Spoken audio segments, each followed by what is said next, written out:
Meeting. I call it to order unless I see an objection. Seeing none, this meeting is called to order. Councilwoman Harris, could you please lead us in the invocation and the pledge? All who are able, please stand. At this meeting, help us to make decisions which keep us faithful to our mission and reflect our values. Give us strength to hold to our purpose, wisdom to guide us, and a keen perception to lead us. And above all, keep us charitable as we deliberate. I pledge allegiance to the flag of the United States of America and to the republic for which it stands, one nation, under God, indivisible, with liberty and justice for all.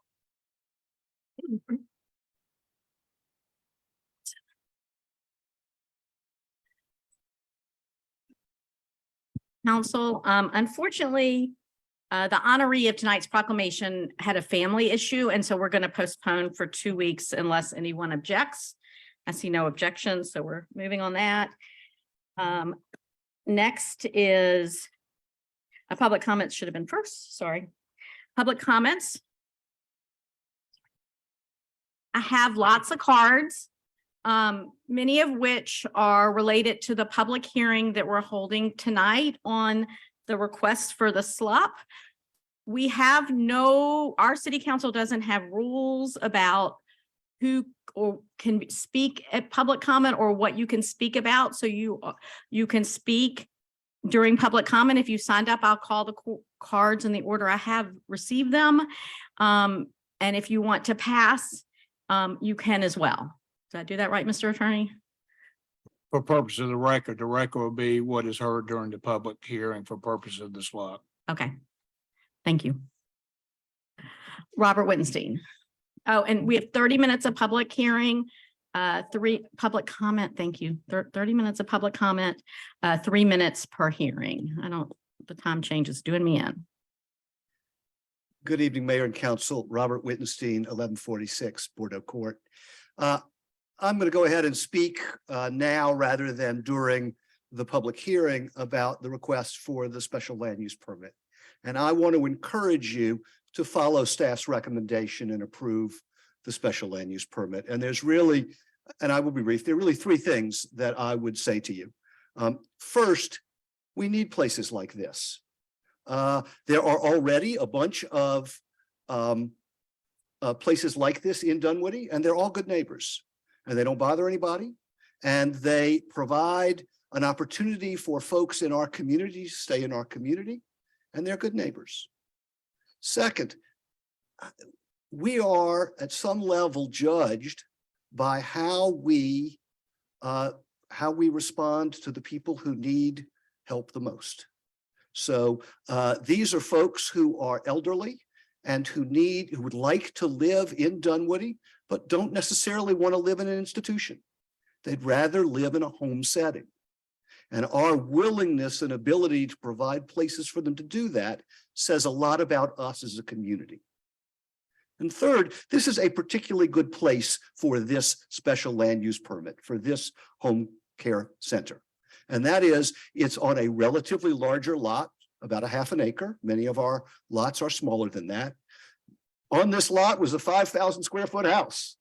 Big house already. This house is a little bit larger than that, but not that much more. And there's already at least one of the neighbors who is very welcoming. And so that is wonderful to see. So I would encourage you to vote in favor of awarding the special land use permit. And I thank you for your attention. Tom Simon. Right.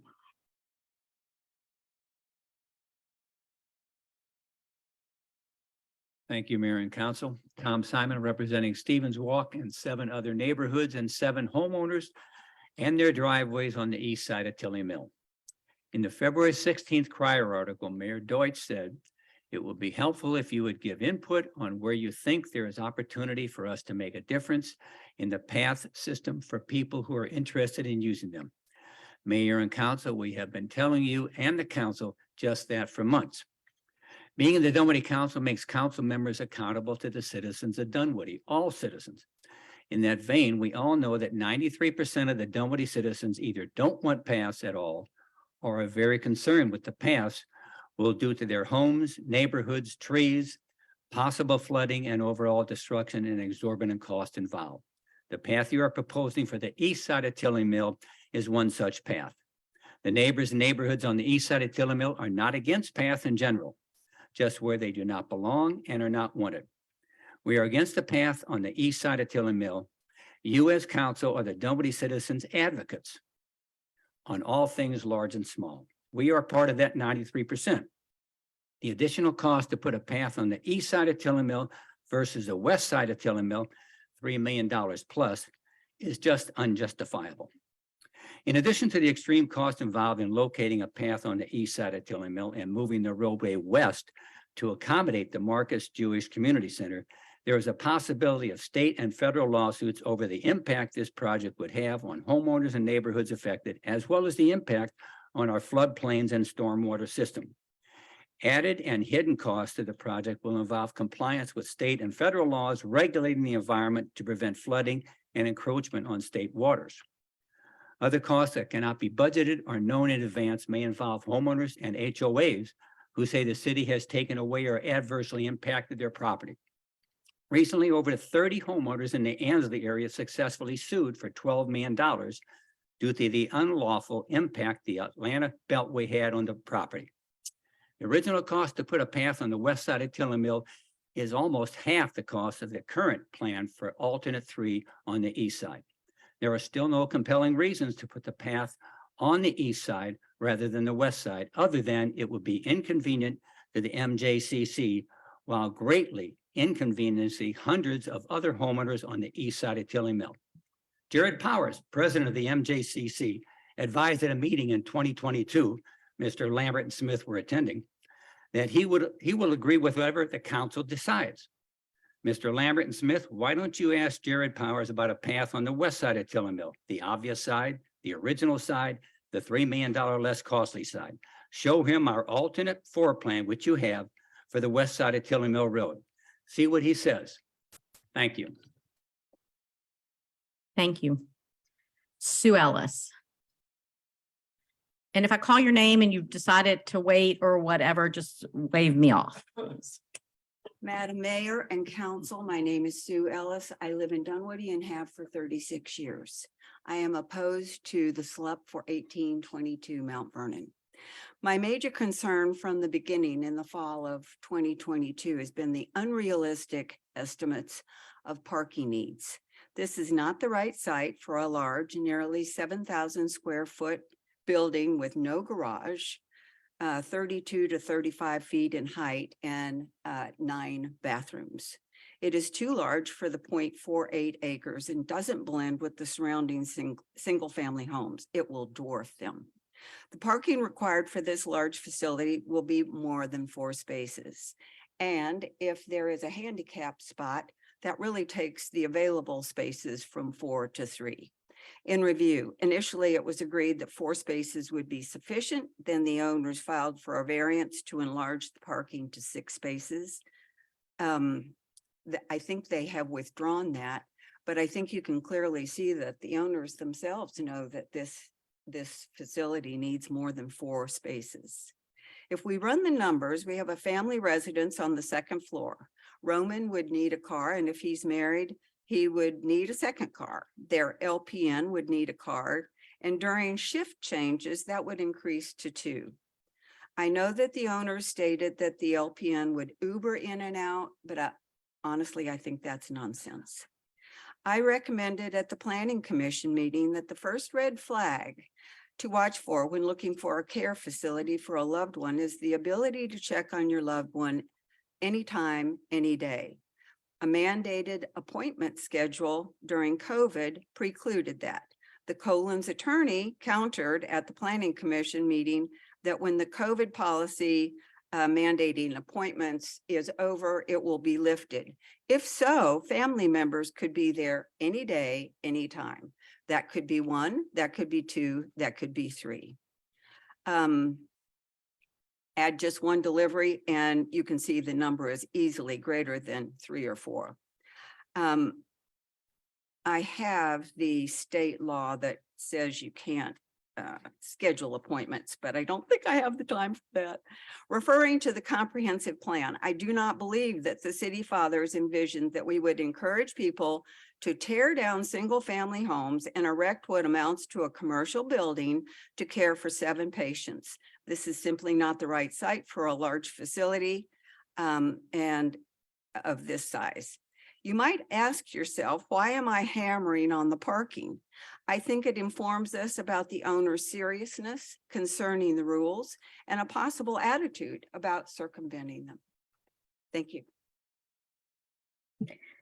Thank you. Gina Parody. You'll have 3 minutes. Good evening. My name is Gina Parody and I live at 1563 Vernon Way Court, which borders this property being discussed this evening for the 1822 slot. Elder care and aging in place are necessary, and we support Dunwoody 100% in this vision. On behalf of my husband Paul and I, we have reviewed their application and given the slot at 1822 a lot of thought. While we find the idea to be nice in theory, it should not be approved based on the following reasons. Number 1, as of today, past demolition gives us no confidence in the future use. Owners of 1822 have not been forthright regarding their plans and communicating their plans with neighbors. Number 2, the lot size of the facility itself. An approximate 7,000 square foot facility on this parcel will cause severe drainage and erosion issues, as evidenced in the photos I handed earlier to the clerk. We have already had water issues in our backyard due to lack of care and drainage on the 1822 property, and have spent thousands of dollars to remediate this. It is an irresponsible use of a residential 0.47 acre lot. Number 3, traffic and deliveries to 1822. Resident families, deliveries, emergency vehicles, doctors, etc. seem extremely challenging right off of Mount Vernon Road with no traffic light to go in and out. Children, cyclists, and pedestrian use on our streets are very common, and having a property of this nature becomes a safety of life issue that our residential neighborhood streets already have a difficult time managing. Number 4, the term of this construction will be, without a doubt, much more disruptive than someone building a home for personal occupancy. Number 5, this commercial development does not fit in a residential development, and it prevents it from being used as such in the future.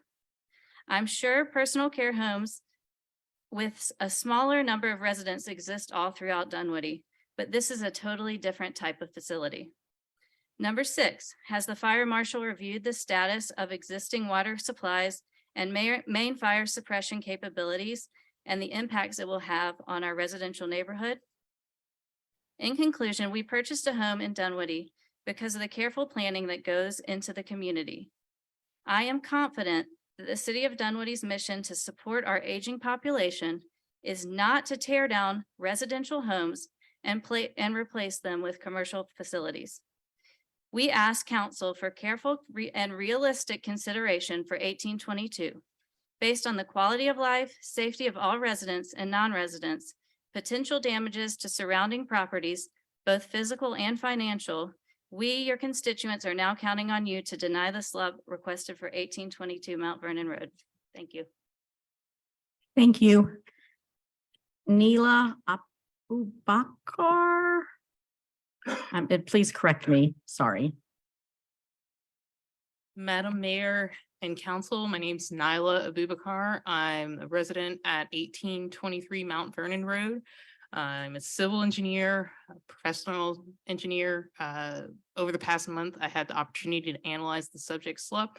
Most concerning items are deviation from the application standards and criteria, the deviation from zoning district requirements, misapplication of the comprehensive land use plan, haphazard responses to concerns brought forth by opposition. Regarding the application standards and criteria, the applicant does not consider whether the proposed site provides adequate land area for proposed use, is compatible with adjacent properties, the adverse effect of noise, hours of operations, manner of operations, character of vehicles, volume of traffic generated, scale, size, massing, and adequate means of ingress, egress, emergency vehicle access, whether the overall character is maintained, and overall consideration to negative impacts. None of the considerations are met by the proposed facility, and the Planning Commission held on the 14th of February. The approval criteria was incorrectly applied, comparing the previous home's footprint that was demolished as opposed to the surrounding properties. The development needs to keep with the existing neighborhood's character. The property, is significantly larger, includes 88 parking lot. Regarding the zoning district requirements, the maximum lot coverage for residential R100 zoning is 35%. The applicant incorrectly applies 60% impervious threshold for by classifying it as institutional. So, Mr. Wittenstein spoke about, aging population not wanting to be in an institution.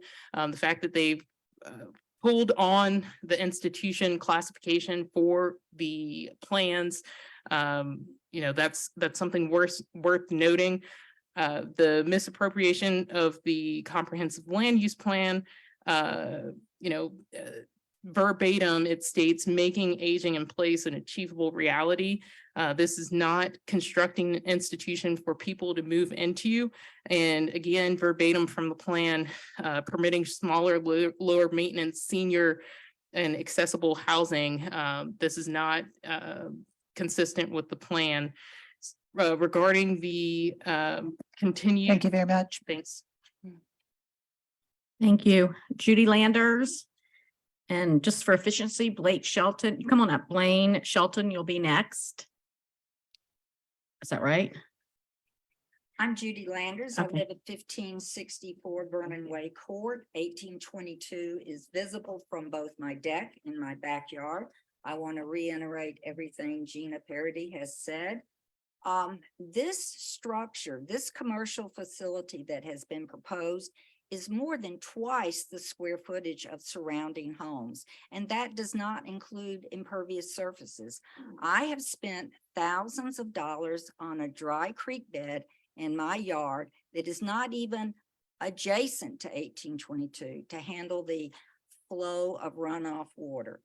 I would like to say that the neighborhood residents, no, I'm not going to say I like to say, I am going to say neighborhood residents welcome a reasonable alternative to plans that are proposed today. In addition, we welcome a productive conversation with all stakeholders. But as of this moment, that has not happened, even though 1822 is aware of neighborhood opposition. We are not in opposition of elder care and assistance for older adults. We support aging in place and support for 55 plus adults who no longer are able to care for themselves. This location on a busy road, a huge structure, is just not appropriate. Thank you. Thank you. Denny Shortle, you'll be next. Go ahead, Mr. Shelton. You'll have 3 minutes. Thank you. And my wife will be very excited that she found out she's married to Blake Shelton. Oh. Daylight savings time or whatever. It does it to me every time. My name is Blaine Shelton. I live at 5186 Walsher Place. I'm speaking in opposition to the 1822 sloop.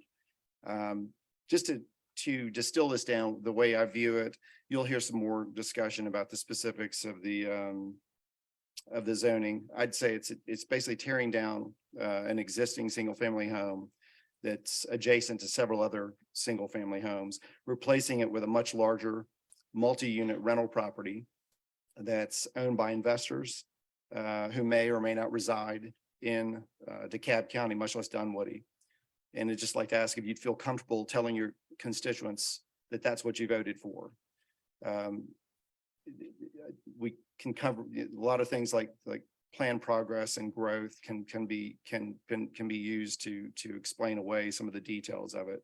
So my home is an investment, but it's primarily my place of residence. and I have neighbors, and as such, I tend to hold myself to a slightly higher standard of maintaining my property's outward appearance. I don't think that'll be the case with an investor who's primarily looking for a return on investment and pulling cash out of the property.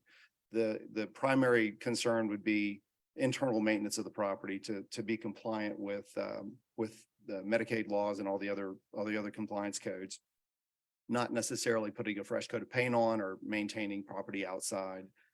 It's my first time ever doing this. My neighbor behind me ran a child care center, daycare center for 6 or 8 kids. I was totally fine with that. Plus, she was there first, and I didn't know about it, but a few kids every day. I saw some equipment, not a big deal. When she stopped doing that after several years, what was left in its wake was a single family residence ready for another family to come by who wanted to live in a neighborhood. So that's what I'd like to see done here. This doesn't quite fit the neighborhood. And I wouldn't like to see Mount Vernon's corridor turn into a commercial property. So thank you very much for your time. Thank you. Denny Shortle. And then Gray Plunkett will be next. Mayor and Council, good evening. My pleasure to be here. Thank you for all the work you do for our citizens. It's all appreciated. I think I know something about it. I'm speaking here about the personal care home myself. I spoke in front of the Planning Commission. And I think, a couple of things, like John and I know Robert, there's a lot of folks, including myself, got a lot of sweat equity in this city. And that means a lot to me back there. It's show you a little something right here. Some of you might remember that crier. Done deal for Dunwoody. We're going to vote. That's in March of 2008. And we campaigned in the street, knocked on doors, and we convinced the people that, hey, we are going to make it better for you. We're going to, number one thing, we're going to create the zoning, because that was the number one concern of everyone. The number two thing that you want to bring up is the fact that, we wanted to increase the quality of life. There was a young lady that spoke at the Planning Commission. I don't know if she's here or not. She just moved here recently, has 2 children. And she moved here for what? She moved here for a quality of life. That's what she moved here for, her children and for her family. And now she doesn't think that's going to be exactly what she was promised when she moved here. The local control close to home. That's what we told the people. We had a whole issue, we were keep taxes low. We would have a decent police force, adequate police force, we said. We would, zoning would be our number one thing that we would copy. We did talk about parks a little bit, but not about buying any. We said we would try to take control of them. Those are the things that we promised the citizens. Knocked on door and said, Mr. and Mrs. Dunwoody citizen, this is what we'll do if you elect us. I don't think the personal care home in a residential area is a good idea. The whole thing boils down to, do you or any one of you up there want this next to you? If you do, you can raise your hand and make sure your neighbors don't mind, and we can put a personal care home next to you. But why don't we put the personal care homes maybe where they belong? How about in the business district, or something like that? But in the residential district, I personally don't want one next to me. I'll be very honest with you. I'm not against them, but I just don't want one next to me. And I'll be very truthful with you. If you all can say that, and raise up your hand, like I said, let's build it right next to you. We said, who will run the city? That's what we said. Here's a little pamphlet. I got all of them, by the way. The little pamphlet says, who will run the city? You will. That's all of them. All of them will run the city. And they vote you in office. I talked about the young lady who was here. It's not in compliance with the Thank local. you, Mr. Shortle. Thank you. Thank you Mr. very much. Shortle. Thank you. Thanks for everything you all do. Appreciate it. Sharon, can you tell us how much time is left? Of 30 minutes? Almost 8 minutes, 7 Okay, minutes and that's 50 fine. seconds. Next will be Patricia Sarney. Sarney, I'm sorry. I can see that now, Sarney. So just go ahead. You'll have 3 minutes. Thank you. Madam Mayor and the City Council, thank you for letting us speak about this. My name is Gray Plunkett. I live on Vernon Ridge Court, which is off of Vernon Ridge Drive, around the corner from the property being considered for the SLUP. I came to the planning committee meeting on this. When I came, I wasn't actually, my neighbor, Pat, who's going to speak, asked me to come. I was rather ambivalent. I wasn't sure, but the more I heard about this, while I learned a lot. I think the concept of this residence is a good concept. I'm not opposed to the concept itself, but I think it's not the right location at all for this on Mount Vernon, a busy corridor. There's not going to be a long driveway. There's going to be many more chances of ambulances, emergency vehicles when you have 7 senior citizens living in this house. I think it would be the concept itself was good if it was inside of a subdivision. Frankly, I wouldn't mind, I'd say this, disagree with the Denise Shortle, but I wouldn't mind having this next to my house as long as it was on a bigger lot, had enough frontage space on the road, had a longer driveway to accommodate the vehicles coming and going, and have it maybe be able to park. But I don't see how the people can visit their relatives only on appointment. The more we learned that meeting, the more I was against it being on this site on Mount Vernon. I'm still not sure it was said, this is where Dunwoody residents can go and not leave Dunwoody. But I'm not sure if there's any guarantee that the only people that can live in this place are residents of Dunwoody, or maybe have children who are residents of Dunwoody. I mean, have we been guaranteed that that's going to be the case, or are there going to be people coming outside? If that's the case, then the whole idea that this is so that we can age in place is not going to be maintained. So that's just my opposition to this. And I think if we could find a better location, it would be great to have a place like this, but not on Mount Vernon. Thank you. Thank you.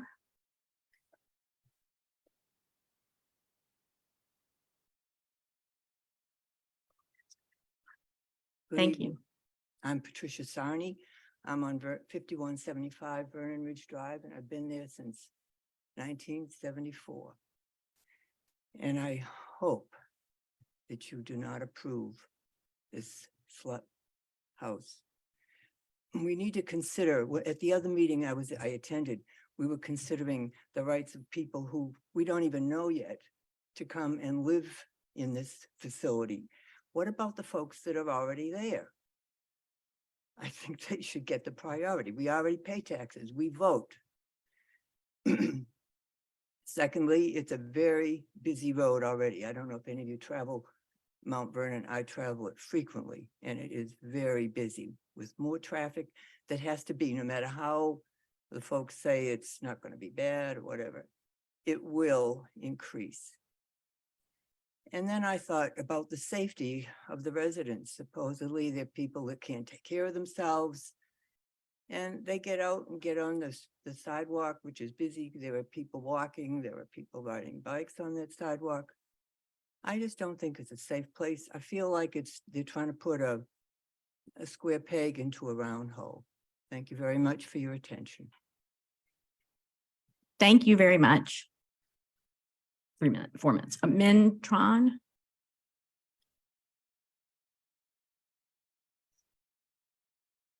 Hey, good evening, Council. My name is Ming and I live in 5109 Vernon Ridge Drive, right behind this property. This property is just too large for the lot that is in. It is roughly about 6,900 square feet and it's only in 20,000 square foot lot. So there's not much of a buffer zone between this building and others building around it. So there's no privacy for us between this home and this business. When regarding the parking lot, the city banned all parking lot structure on home occupation business. So there's no reason for this lot to get a ADA parking lot because it will not fit in with the residential area. And being situated along Mount Vernon and so close to the Dunwoody village, this corridors have a very high potential for redevelopment as a commercial project. So the city need to do more to protect the homeowners and the future resident, so they don't have to compete with a business for a home. So the practice of turning down a normally home and then rebuild is as a business, and this building, it will require certified fire sprinklers, and it will not be able to convert it back when this business leave the city. So we're just gonna have this business here continue onward. And there's other area in Dunwoody that would allow to this use by right. I think Georgetown centers and perimeter centers that is encouraged to have this kind of home, and it's walkable within the city as well. Thank you. Thank you. Rachel. I just need to give up. Please introduce yourself. Yeah. I got Rachel right. Did. Rachel Ozias, 1558 Vernon Way Court. I actually live next to Gina Parody and in that cul-de-sac right there. I grew up in Dunwoody. We have 2 kids that we're raising, lovely area. But if anybody has tried to take their child to soccer practice or to school at any time during the afternoon, you will see how much traffic that there is. And our kids are at the age where they love to walk to the village, where they love to meet up with their friends. And it is going to be very dangerous to have traffic stopping right there. I can't tell you how many accidents I've seen just at the traffic light right there. We can hear it, we can see it from where we live. Now you're talking about another place that people can turn into. It's way too small of a lot. I love the idea. Just like everyone else who's opposed this, I want a place like that when I'm older to go to. It just needs to be in the right place. One of my biggest concerns that no one has brought up yet is if we allow this to happen, what's going to happen the next time another business wants to come in and take a residential spot? It is like a slippery slope, and you've got the commercial area that is can continue then to go into the residential side of Dunwoody. And how are we going to preserve the safety? How are we going to make sure that the traffic is not get any worse than it already is? And that's separate from even all of the issues with drainage. Listen, we live right there, and we want to talk about impervious permitting.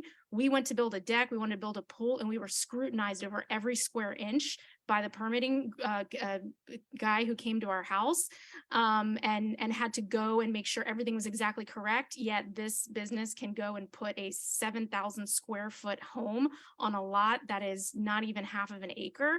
It doesn't seem fair or right that they would get that kind of variance, but we're going to get scrutinized over where's our shed, how big is our fence, how much impervious ground do we have between our pool and our house. I want places like this in Dunwoody. I want this to be a place that everybody wants to come to, and I want to give people the ability to, have free market and all of those things, but it just needs to be in the right place. And it needs to be a place where it won't cause more traffic or any sort of safety issues for our kids. So I support everything else everyone said on the opposition, and thank you very much. Is that the end, Sharon? Okay. I have a few cards left. I'll hold them to the end of the meeting. If you still desire, we have another section of public comment. All right. With that, we're skipping the proclamation. We're postponing it. Now is our city manager report, Eric. Okay, thank you, Mayor. The Parks Department, we do have lemonade days coming up in about a month, April 20th through the 23rd. And also our food truck starts up next month on Thursdays, starting on April 27th. We also have we do have a job posting for a temporary recreation leader that will open on March the 1st. This position will support recreational staff from May through October through events set up and night and weekend enforcement of facility rentals and field permits.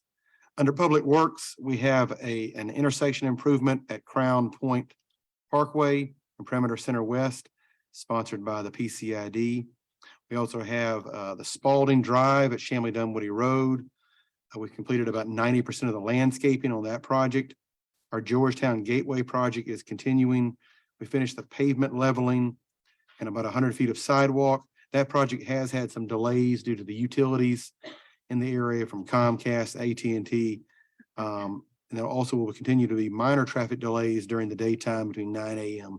and 4 p.m. on that project. Winters Chapel Trail Phase 1 is underway.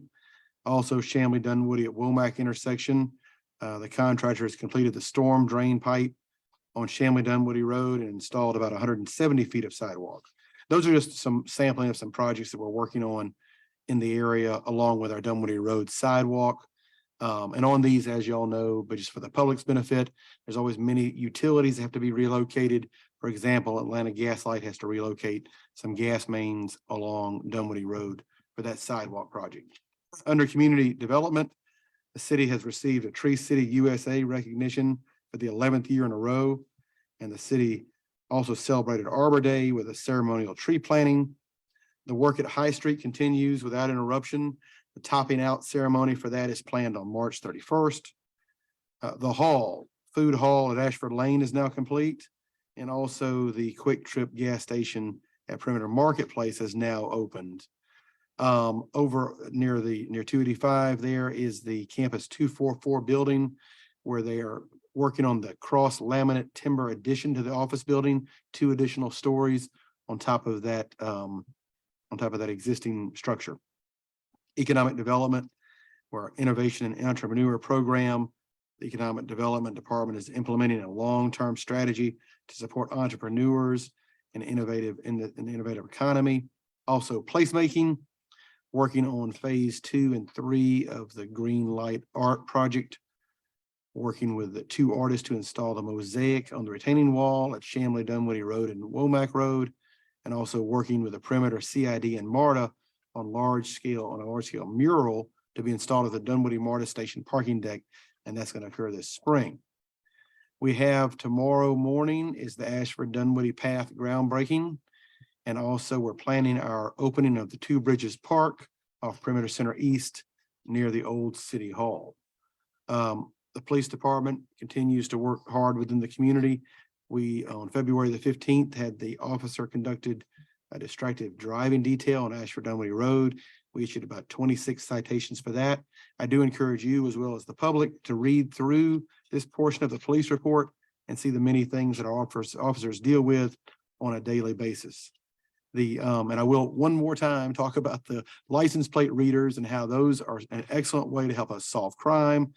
They really cut the detective work down and not just trying to change the amount of work the detectives do, but it's the amount of how quickly we can solve a crime and how quickly we can respond to those areas through the use of the flock cameras. The detectives use those in new ways through using camera technology and license plate reading technology to solve those. Finance, the audit committee held its meeting on February the 13th. Was the last meeting we held there. The monthly finance report for January can be found within this report. It's a link within the report. It's also available online. We also continue to work on our FY 2022 end of the year audit working papers in preparation for the external audit. And that is scheduled to begin field work on Monday, March the 20th. That concludes my report. We have many staff members here in the audience that can answer any questions that you have on this report. Thank you. Okay. Raise your hand if you have a question. I'm trying a new style. Stacy, go ahead. I have a couple questions. The easiest one, what is the topping out ceremony? Sure, that's where the building has come to the top, as high as it's going to go, basically. Okay, That's, yeah. so then how far away are we from a ribbon cutting where it's actually open? Do we know? Richard has some information on that. It'll probably be open around the first quarter of 2024. Okay. But it's as high as it's gonna go. We've topped it out. Right. Got it.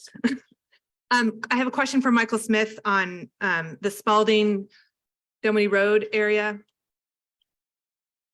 So I drove it on yesterday on Sunday, and when are we closing Dunwoody Road to start the sidewalk completion? And is the paving going to be done on Spalding before we close Dunwoody Road? Can you talk about the timing and how those projects have, I just want to see that one project is actually done before we Right. start the other one. Yeah, we're closing Dunwoody Road within the next few days so Atlanta Gas Light can get in there and do the gas main.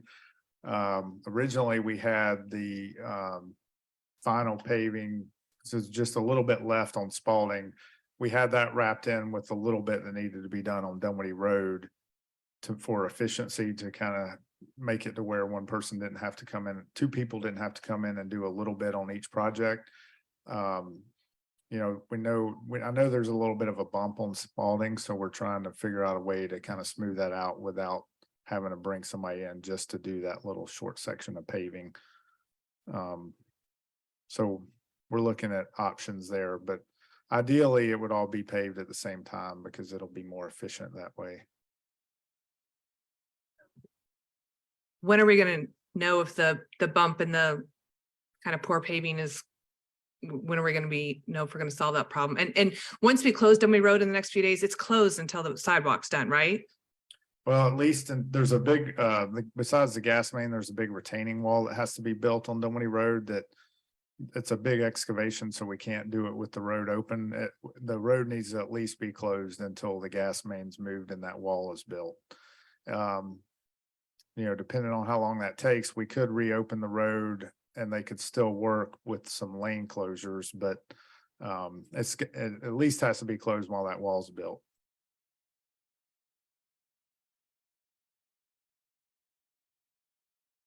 I just had a clarification. Maybe Richard knows or Michael's, I don't know who, I can't see who's over there.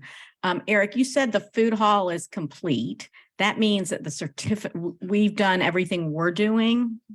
Yes, the building official has signed off in the building. They are not open. They are yet. not. It'll be several weeks. Right, okay. I just want to clarify for the public because a lot of people ask about. All right. Thank you, Eric. And a moment of privilege, council. I like to recognize scouts when they come to our council meetings. So could Declan Hennigan stand up, please? Declan, what troop are you with?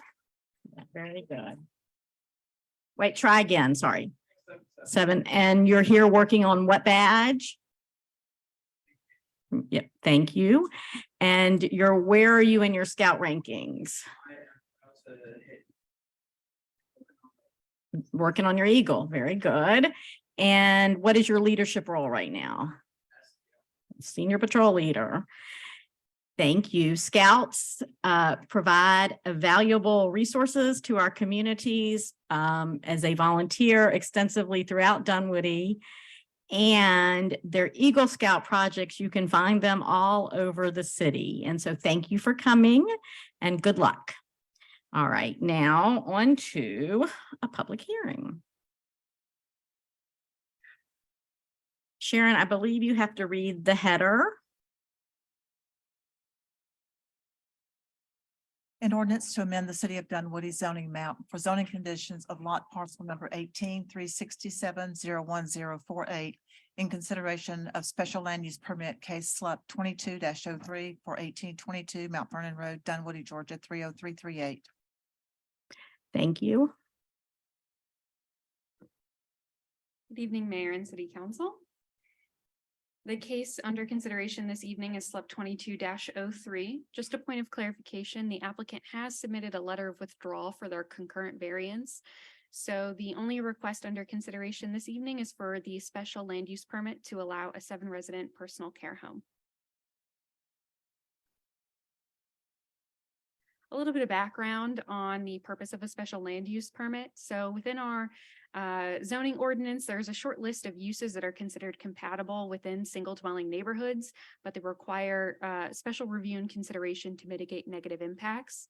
That list of uses is pretty short, and it does not, the approval of a special land use permit does not open an avenue for other uses to occur there, other than what's been specifically approved by the special land use permit and also what's already allowed within that zoning district by right.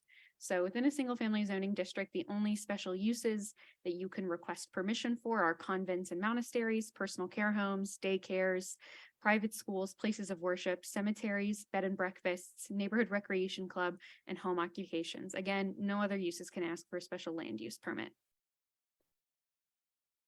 So a little bit of background on this property. The property was previously developed with a 5,000 square foot split level home, which was constructed in 1970. That home had undergone a series of renovations and additions over the years, but ultimately it was demolished in in June of 2022.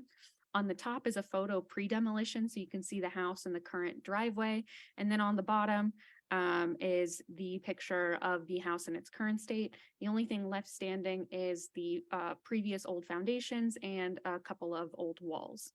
And again, it's still the horseshoe driveway shape. The zoning is R-100. That's our most common single family zoning district here in Dunwoody, and the character area is suburban neighborhood. The applicant proposes a personal care home that would serve up to 7 senior citizens. It would be operated by the applicants, Anna and Roman Copeland. The residential structure would be 6,800 square feet with 7 bedrooms for the residents. This is a first floor plan architectural drawing of what the interior of the home would look like. architectural plans can get very busy, so I've just highlighted the important areas for clarification. You can see that the bedrooms are along the sides of the home, and then in the middle is where the living room, kitchen areas are. And then there's also a laundry room in the northeast corner. This is the site plan. So overall, the home would be constructed generally within the same footprint of the previous home. You can see highlighted in the light blue is the previous footprint, and then you can see the additional home footprint in dark blue. And so they've essentially taken what was a deck there before, and now they're proposing to have enclosed structure there. And then they also want to add a covered deck to the rear of the home. And then in yellow, you can see the parking area highlighted. As you can see previously, it was a horseshoe, but now it's just a regular driveway. That is a result of the public Works' access management policy, which requests that additional unnecessary curb cuts be closed for safety reasons. And then additionally, I've also shown the vegetative screening that's proposed on the property. There would be vegetation screening the parking area, and then also vegetative screening along the side and rear property lines. Specifically, the vegetation along the side and rear property lines would be held to the standard of a transition yard 2. That's a defined transition yard in our code, and I'd be happy to go over those standards in more details if you have questions about it. So overall, per our zoning requirements, this development meets all of the front, side, and rear setbacks. So the front setback is what's called a contextual street setback. So it's not the typical for R-100. There's a 35-foot prescribed setback, but whenever you're doing infill in a neighborhood, our code requires you to follow the line of what is built there previously. So you can't build significantly further in front of your neighbors, and you also can't build significantly behind them. So it's to maintain a common setback within all new residential infill development. So this proposed structure does meet those standards, and the height, we've prescribed a maximum 35 feet of height for structures in Dunwoody in these residential neighborhoods. The proposed structure has a maximum height of 32 feet. The way we measure height is from the front door elevation to the top of the roof. And so for this specific proposal, it would be 32 feet. And then the lot coverage. So the maximum lot coverage for this property, given this specific use, would be 60%. The proposed lot coverage is 43.3%. The lot coverage is around 8,000 square feet, and that does require stormwater mitigation. And an example of stormwater mitigation would be something like infiltration trenches or flow wells. So this is the site plan that we received on March 2nd. I actually did receive a site plan on March 10th, which included details about the stormwater mitigation. And so I've just provided that here on a separate slide. And I've just highlighted where they've done their runoff reduction calculation, and in the rear yard where they're showing a proposed stormwater BMP. There's not details about the stormwater BMP. This is not a fully engineered site plan, but it's just demonstrating compliance with our standards. So, you know, we haven't fully reviewed this, but we did receive it on Friday. So I just wanted you all to be aware of it. So now that we've gone over the proposal, I wanted to quickly go over the different approval criteria. So in the consideration of a special land use permit, there's approximately 10 approval criteria that we consider when determining whether or not something is appropriate. So the first criteria is whether the proposed plan is consistent with the policies of the comprehensive plan. So within our comprehensive plan, there are several portions of the plan where we discuss aging in place appropriate residential as a suitable use within the suburban neighborhood character area. So on both page 23 and page 17, we're discussing, the comprehensive plan is discussing the integration of senior appropriate housing into the fabric of the community. So staff's conclusion is that the integration of a residential personal care home for senior citizens into a residential area is a step towards achieving this goal where aging in place is possible.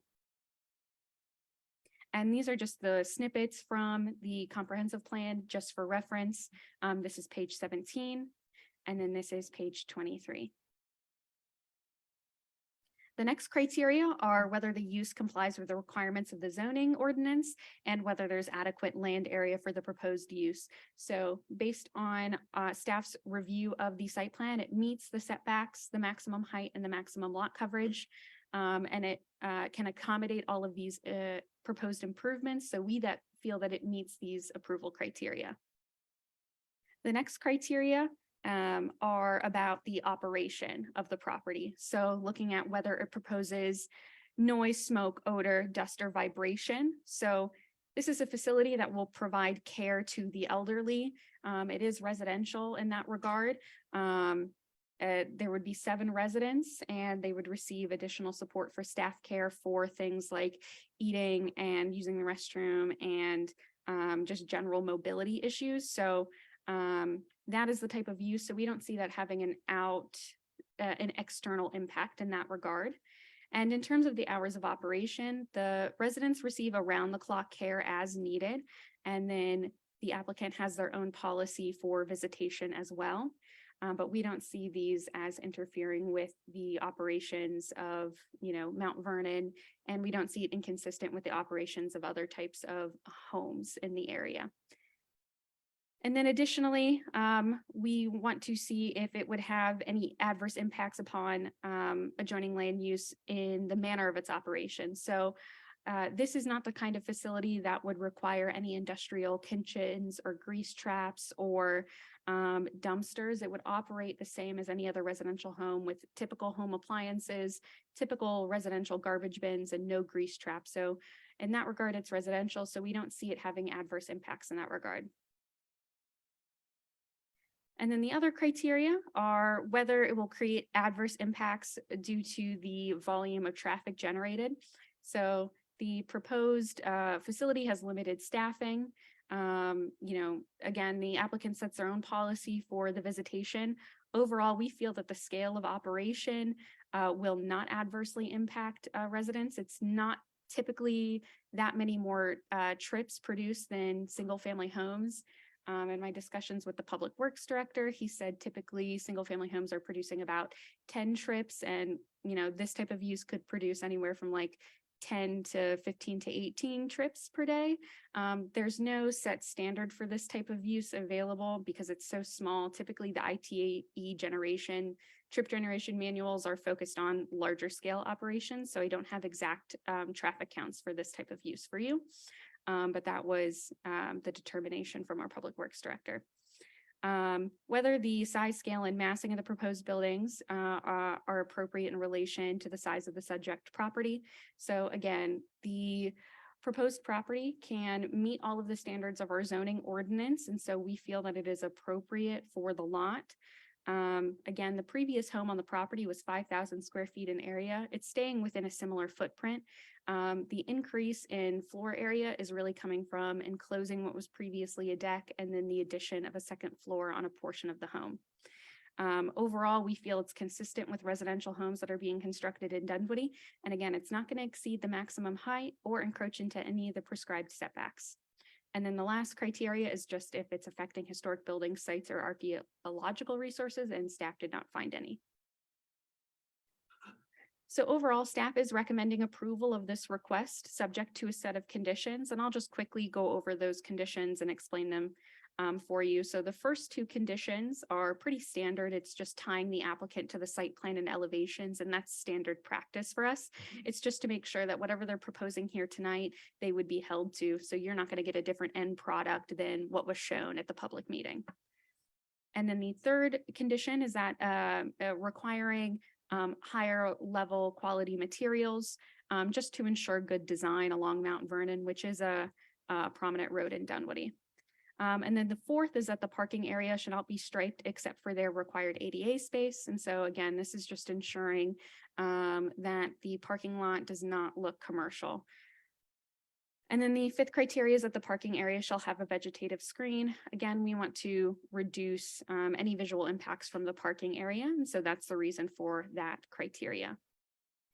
And then the sixth criteria is the requirement for the transition yard 2 as defined in section 27-230 of our ordinance.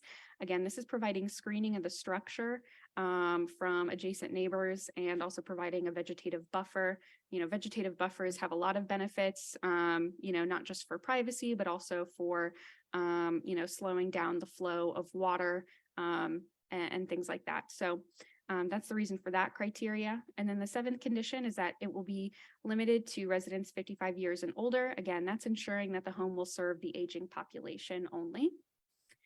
And then the eighth condition is requiring stormwater mitigation, requiring that they provide runoff reduction or water quality that meets all of the criteria outlined in the Georgia Stormwater Management Manual.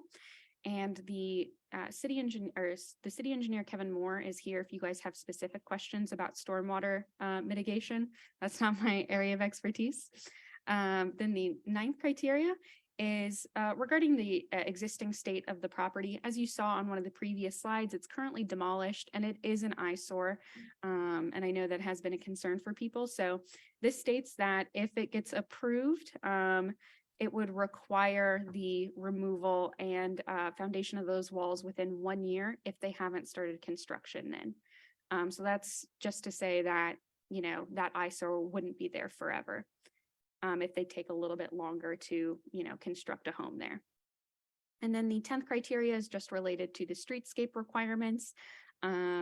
And, you know, at the discretion of the Public Works Department, if they determine that streetscape improvements are needed here, that would be required. That's all I have for you this evening. Again, if you have any questions, I'm definitely happy to answer them. Thank you so much all for your time. All right, thank you.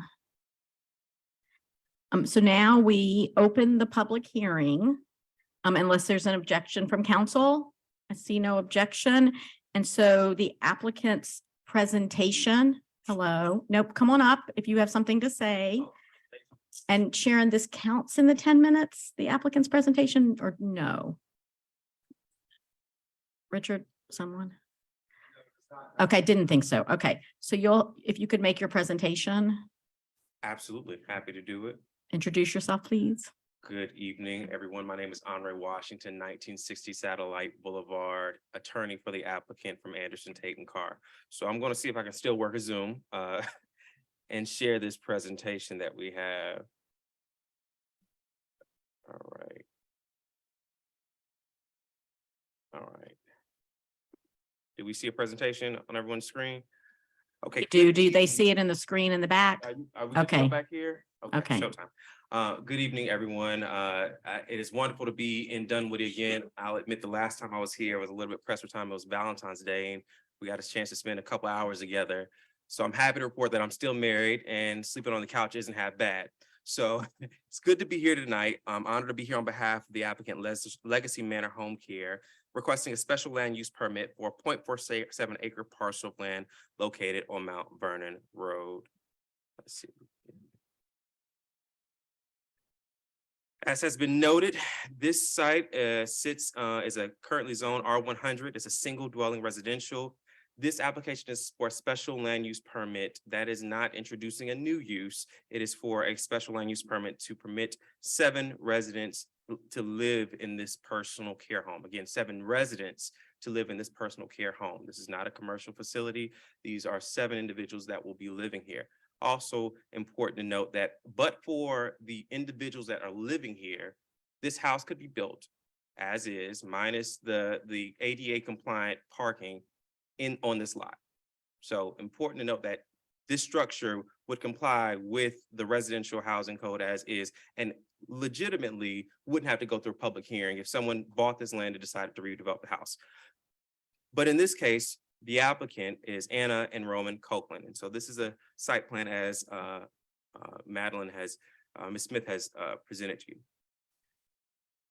So the site was home to a longstanding 5,000 square foot residential home that was built in 1973 and renovated several times.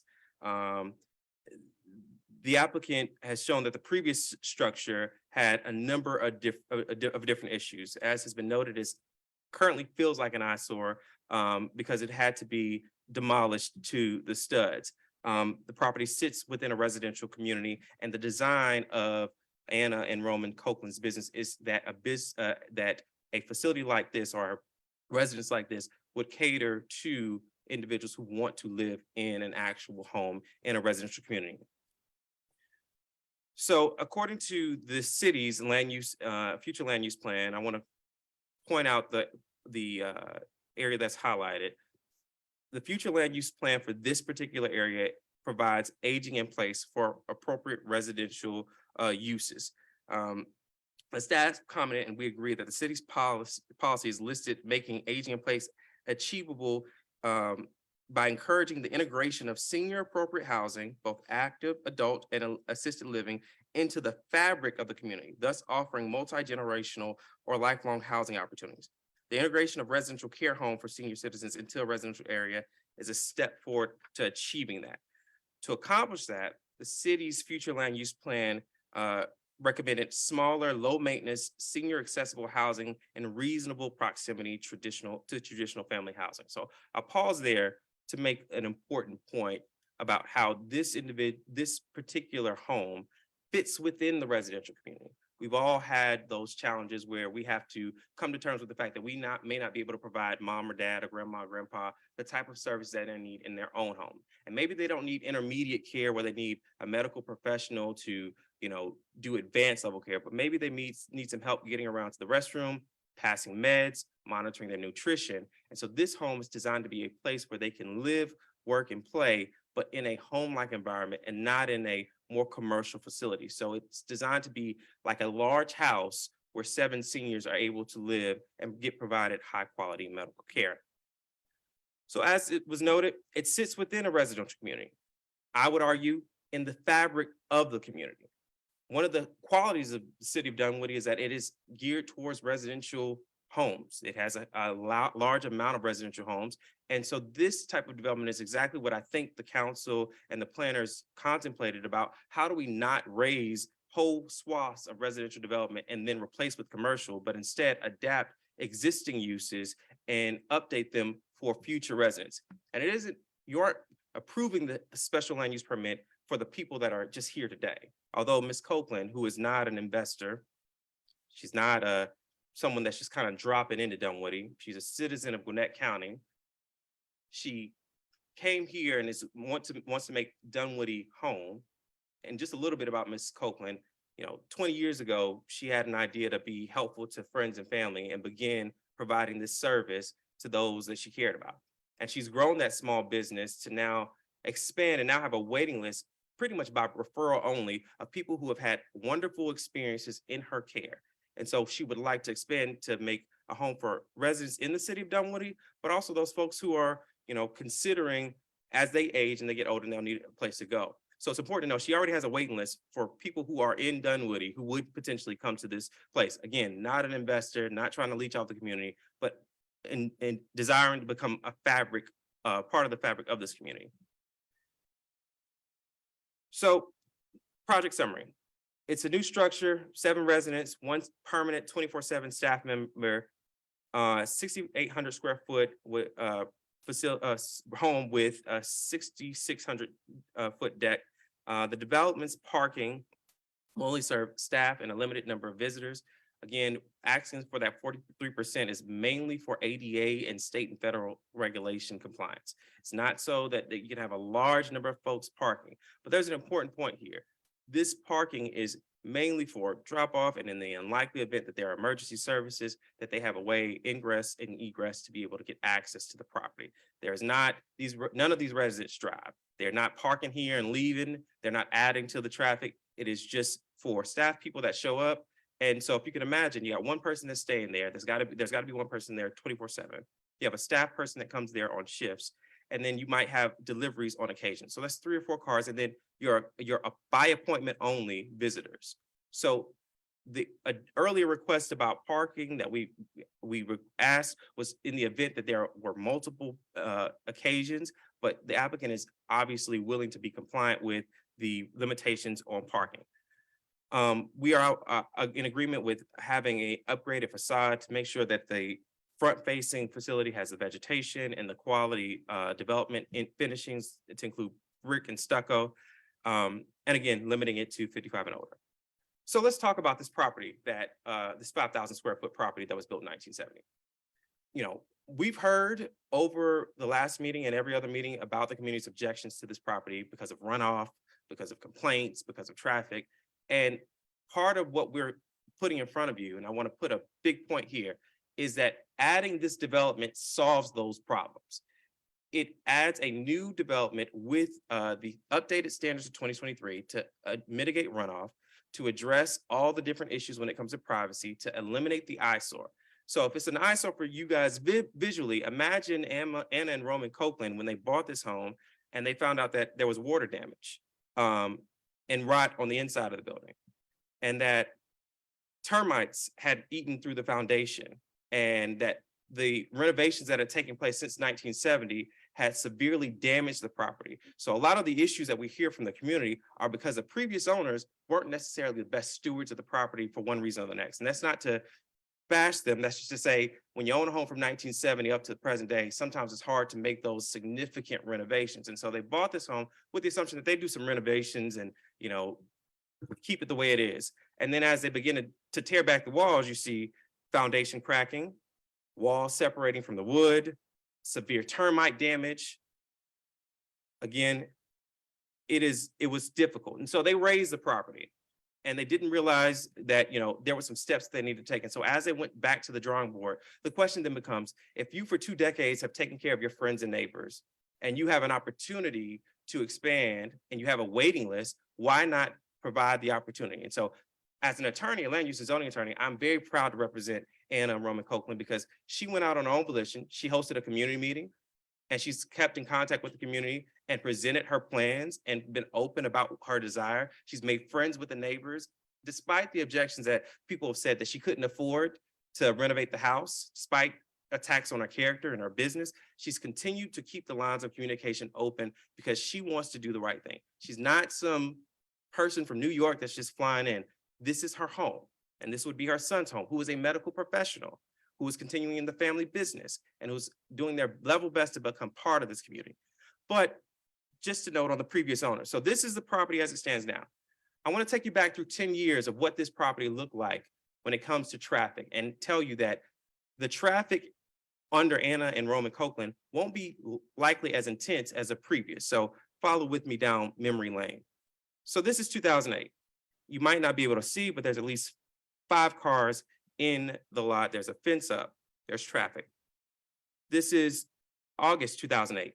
You see 4 cars, 2 heavy duty F-250 Ford F-250s, quad cabs, and I'm from the country, so you see dualies. Those are big trucks parked on a half acre. And you see obviously that they have concrete that they may not have gone through permitting, but they added that concrete there to accommodate those trucks. So that's 2008. This is 2011. You have 4 cars there. Again, concrete. 2015, you see a commercial sized truck, 4 cars, and another SUV. 2016, 4 cars. This is probably a lighter day. 2019, I think there's 6 cars in this lot, on this lot. And again, keep in mind that the footprints development that we're proposing won't be much larger than this current footprint. 2021, see 8 cars and a FedEx truck. Now, mind you, none of our residents will drive. None of our residents will drive. The only thing that they're going to be doing is living there. We'll have delivery, we'll have staff, but this is someone in a single family residence that on their own, if they weren't trying to serve seniors, could buy this house, buy this property from Anna and Roman, put another structure the exact same way, and park their cars in the exact same way it is now. And the city probably could do some code enforcement when it comes to the concrete, but quite frankly, couldn't stop them from doing that. And what you have with Anna and Roman is something that's going to decrease the traffic and increase when it comes to the updates that are necessary to reduce the runoff and to reduce the issue and the intrusion. So, and this is a demonstration of what the mature trees will look like to provide a vegetated buffer so folks aren't looking at what they feel like might be a commercial parking lot. And again, it will not be a commercial parking lot. The stripes won't even be there because the goal here is to provide an ADA compliant structure. This is the outside of facility. This is proposed of what the back might look like. We recognize that there is not a beautiful sunset coming through like it's a video game, that the surrounding areas might be different. Another note of the changes. This is what the fence on the top notes. That's what the fence looked like when Anna and Roman bought the house. This is the update that they've made to improve the fence, to improve the privacy. So here's where, I want to kind of leave it. What Legacy Manor Care is not. Let's start there. It's not a group home. It's not a rehab facility. It's not a mental health facility. It's not a recovery facility. It's not open to anyone that's below the age of 55. It's not designed to be a commercial facility that's open to the public. It is not a facility where residents drive. This is not a request to rezone the property for commercial usage. That's going to be a slippery slope. It is not a medical facility where doctors will be there present and performing procedures. And it is not a new and unproven business. This model has worked in other places. And if the goal is to address the aging population and make sure that they can age in place and dignity, this is and I would argue one of the best answers. What is Legacy Manor? It is a place where seniors live permanently, permanent residence. It is a residence where seniors benefit from an intimate family style environment. It's a residence where the staff provides high quality personalized medical support. To include, state regulations say that a facility like this could have as many as 15 to 1. Anna and Roman cut that in half to say 7 to 1 on most times. And when you have 2 staff members there, it's even more intimate. It caters to veterans and residents needing individualized care. Visitation is by application. Visitation applications are by appointments only, and is staffed by medical professionals 24/7. So in closing, what we like to present is that we recognize that there are some legitimate concerns of neighbors. You invite a facility like this, they want to know, who are you? Who's going to be the neighbors? Are you going to be terrorizing us? Are you going to damage our property values? Because property values are the most significant investments anybody can make. And particularly in this city, with the history of wanting to make sure that you develop in a way that's thoughtful, that is meaningful, and invite people in the community that really care. I present to you Anna and Roman because these are individuals who have been longtime small business owners and are invested in providing care for our seniors. And so it's not a question of if these seniors are going to come. It's a question of when, and they're already here and they're coming more, and where do they go?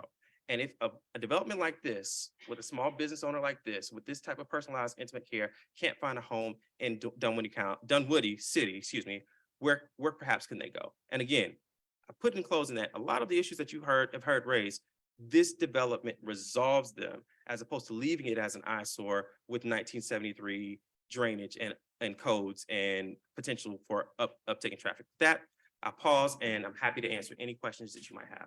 Okay, well, we do questions later, so Yes, ma'am. thank you. Thank you. So, I do the 4 side first.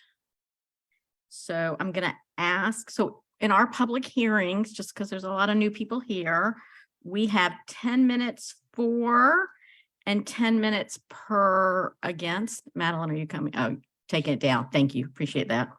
We have 10 minutes for and 10 minutes against, and it's council's discretion about whether we continue. So I encourage you, regardless of what side that you fall on this issue, that and we don't do cards, we have you line up, that if someone has said what you want to say, just wave us off, because we got lots to do. We want to hear from as many people as possible. So with that, I open the floor for anyone wishing to speak in favor of this. If you'll please come up and introduce yourself. We'll have 10 minutes for the applicant.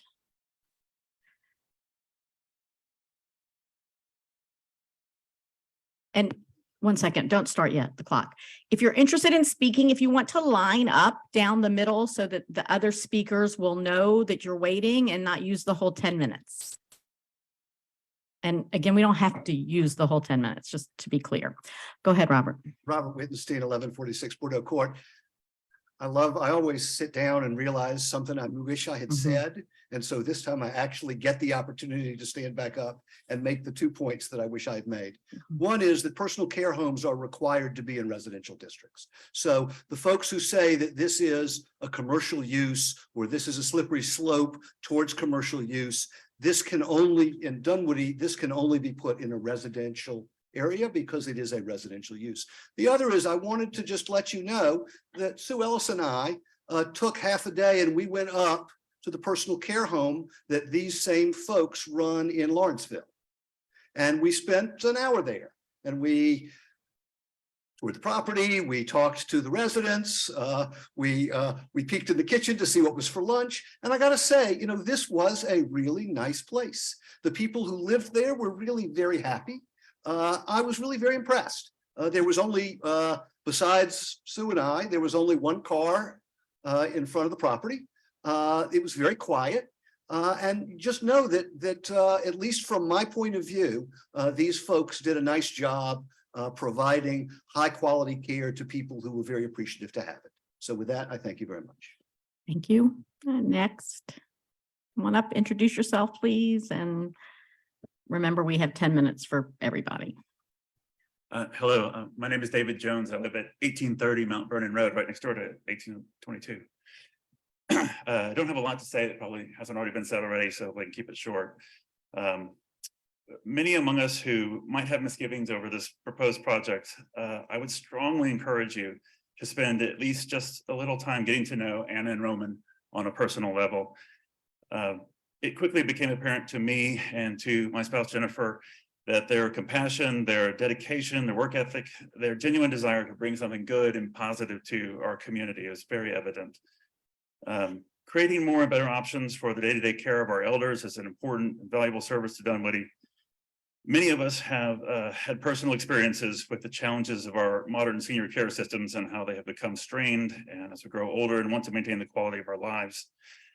This community, in just a very small way, will benefit, I think, from this residential area. It's going to blend into the background of our residential area and provide a home to a family, as well as a small handful of our loved ones who might need around-the-clock care and attention. The previous existing structure at 1822 had a lot of problems.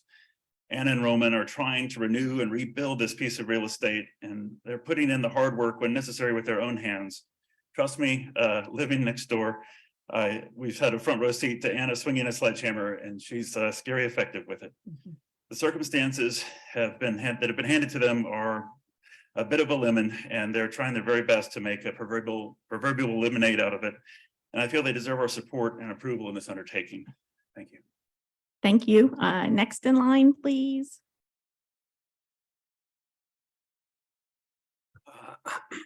Hi, this is my first city council meeting. Okay. I had a New Year's resolution. I want to get more involved politically. Okay. So, You want to tell us your name, please? Jaden Gardner. Okay. Yeah, so I was taking notes, trying to see what everyone was saying. And I don't know, I was a little bit surprised. People said, some of the opposition said stuff like, what if people move in who don't already live in Dunwoody? I moved, my parents moved here, right? If they went to a city council meeting and people were saying, what if people move in who don't live here? Would they have felt welcome moving in? I don't think so. Someone else said, this is gonna bring traffic and parking. Okay, what if you take the bus? There's a bus 150. It's not financed by city council enough. You need to pass more legislation, make it more frequent. But there is another option besides just people thinking about traffic and parking. But also they said the presentation said no one would drive. So why is that a complaint? It's very strange. Also, it could be, someone else said it should be a commercial property. That would be like, say, as a Chick-fil-A, that would back up traffic for a mile. Could be worse options. This is residential. So I just don't get all the, what everyone's making a fuss out of it, you know? People are saying it's not a good location. I wanted a different location. I heard that at least 5 times. So where's a better location? I'm curious, honestly. So hopefully when people come up and say opposition, they can name a better location. So I'm curious, please, it's a challenge. They said that it meets the permitting conditions, so that's interesting.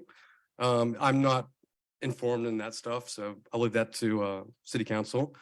But I do know a bit about elderly, right? Like my parents they live in Dunwoody. They're in their 60s now. They're not quite there, like elderly age, right?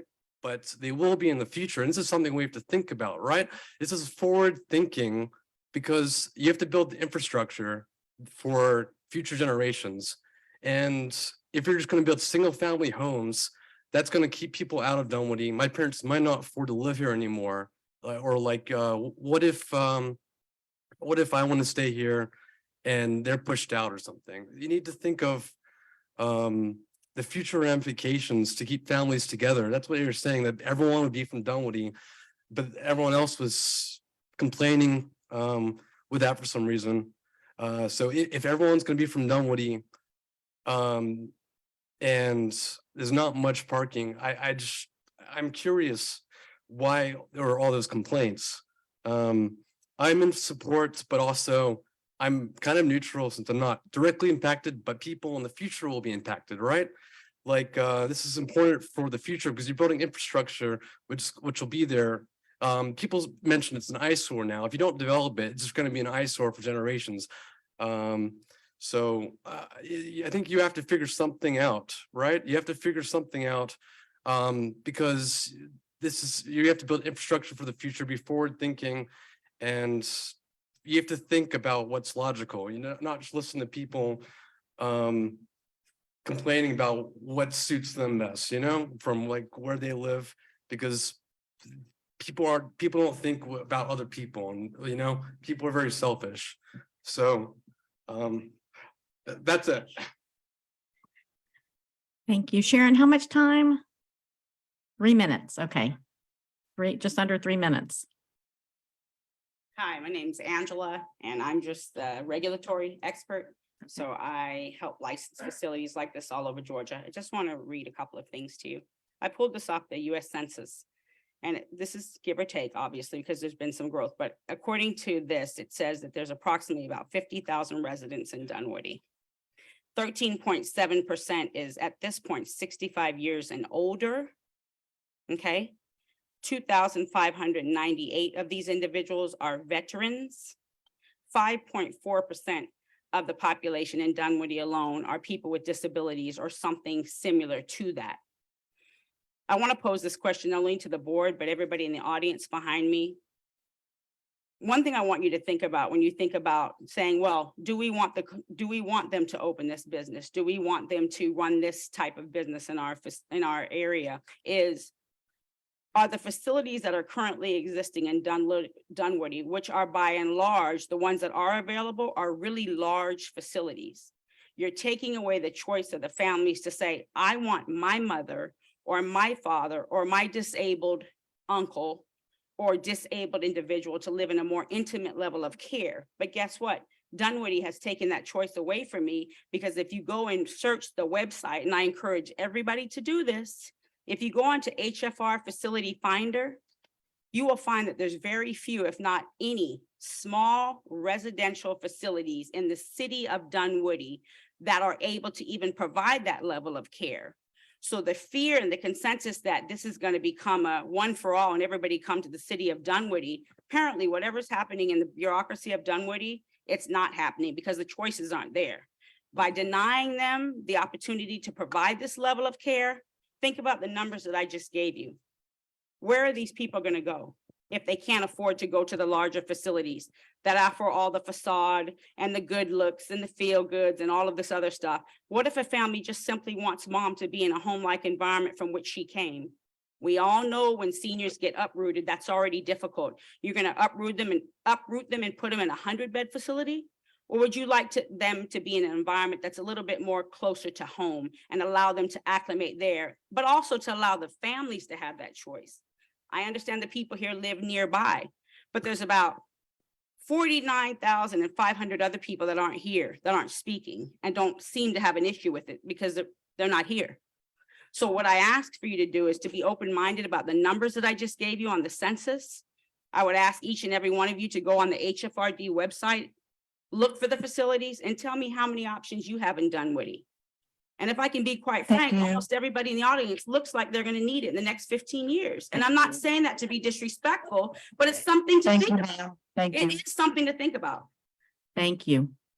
All right. So now we'll have 10 minutes for opposed. Please line up in the middle And just a reminder that we have 10 minutes. And so keep that in mind. Do you need IT support? Okay. Thank you. Yeah, we usually do. Oh, hang on, maybe I do. Okay. Madam Mayor, Council. As I mentioned before, I live across the street from the subject property. I have. Oh, Sorry, state your name. Nyla Bubakar. As I mentioned earlier, I live across the street from the subject property that we're discussing this evening. I've lived there for about 10 years. Mr. Shortall referenced family. He was talking to me. I have 2 boys that live directly across the street with my husband. I witnessed the demolition of the property. I was very puzzled by the means and methods. I haven't seen any viable evidence justifying the raising of the building. I'd like to preface our opposition. We support the idea of a home where elderly neighbors can live within the residential zoned neighborhoods. However, this business and facility as described does not belong from a technical, legal, or practical standpoint. There are many objective statutory reasons to deny the SLUP as submitted.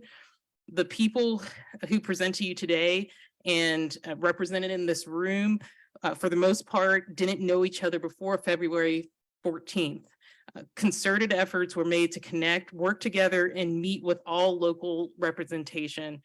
The fact that the developers have all of our names, all of our contact information, and didn't try once to reach out to any of the individuals that spoke in opposition, I'd submit to you that they've already demonstrated what type of neighbors they'd be. There's completely reasonable economic use for 1822 Mount Vernon in its current state. The proposed commercial business and facility does not belong in our neighborhood. We do not have legal representation presently.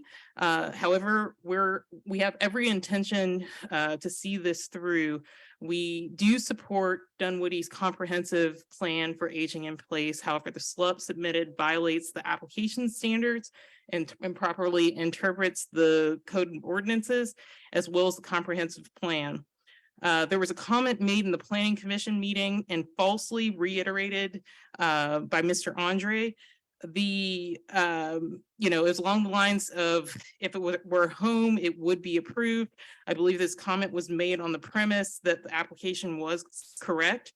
As submitted, the property would not meet the requirements for construction of a residential home zoned for R100. I'd encourage council to, at a minimum, defer the SLUP until an application suitable for review is submitted. Good evenings. My name is Ming. So as a community, we acknowledge the need for senior housing, but it still must be developed in a way that is aligned with the city comprehensive plan. So here is the plan. It is residential area community policies. So it's emphasized for the desire for a stable owner-occupied single-family home and did not mention any business activity.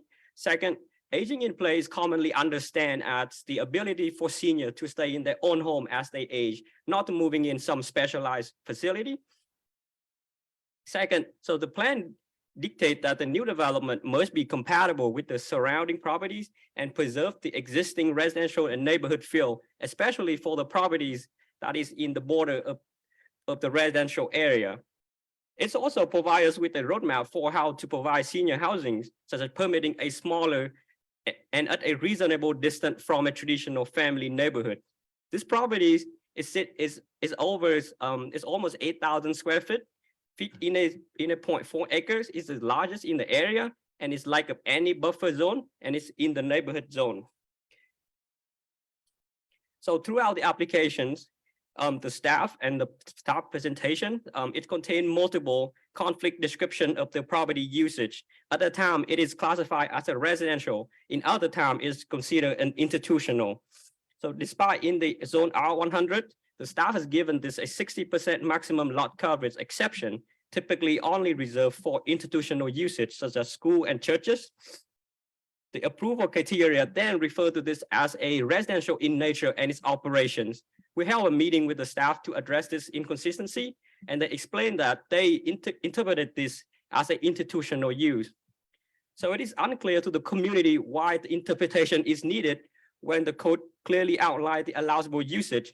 The application is seeking a personal care permit under the residential use listed in the section 2757. And Dunwoody identified institutional use as a medical, religious, or quasi-public. Then this raises question whether or not the staff is considering this as a medical facility, which is prohibited to operate in a residential area. This is critical issue that the council must address because of legality of the application is on it. So the attorney mentioned that this home will approve without this special permit, but when you look at the R100 zoning, it's only allowed 35% coverage or roughly about 7,000 square foot. However, in the site plan with the building and the parking lot, it is sitting at 8,853 square feet, and it's violate the code by almost 1,700 square feet. Then I have highlight here the building and the setback. They are building up to all of the setback line and leave a little room for buffer zone. And when you consider this is a 10+ person home, with the resident and the staff, so the buffer zone is needed to migrate any effect that these have on the nearby properties.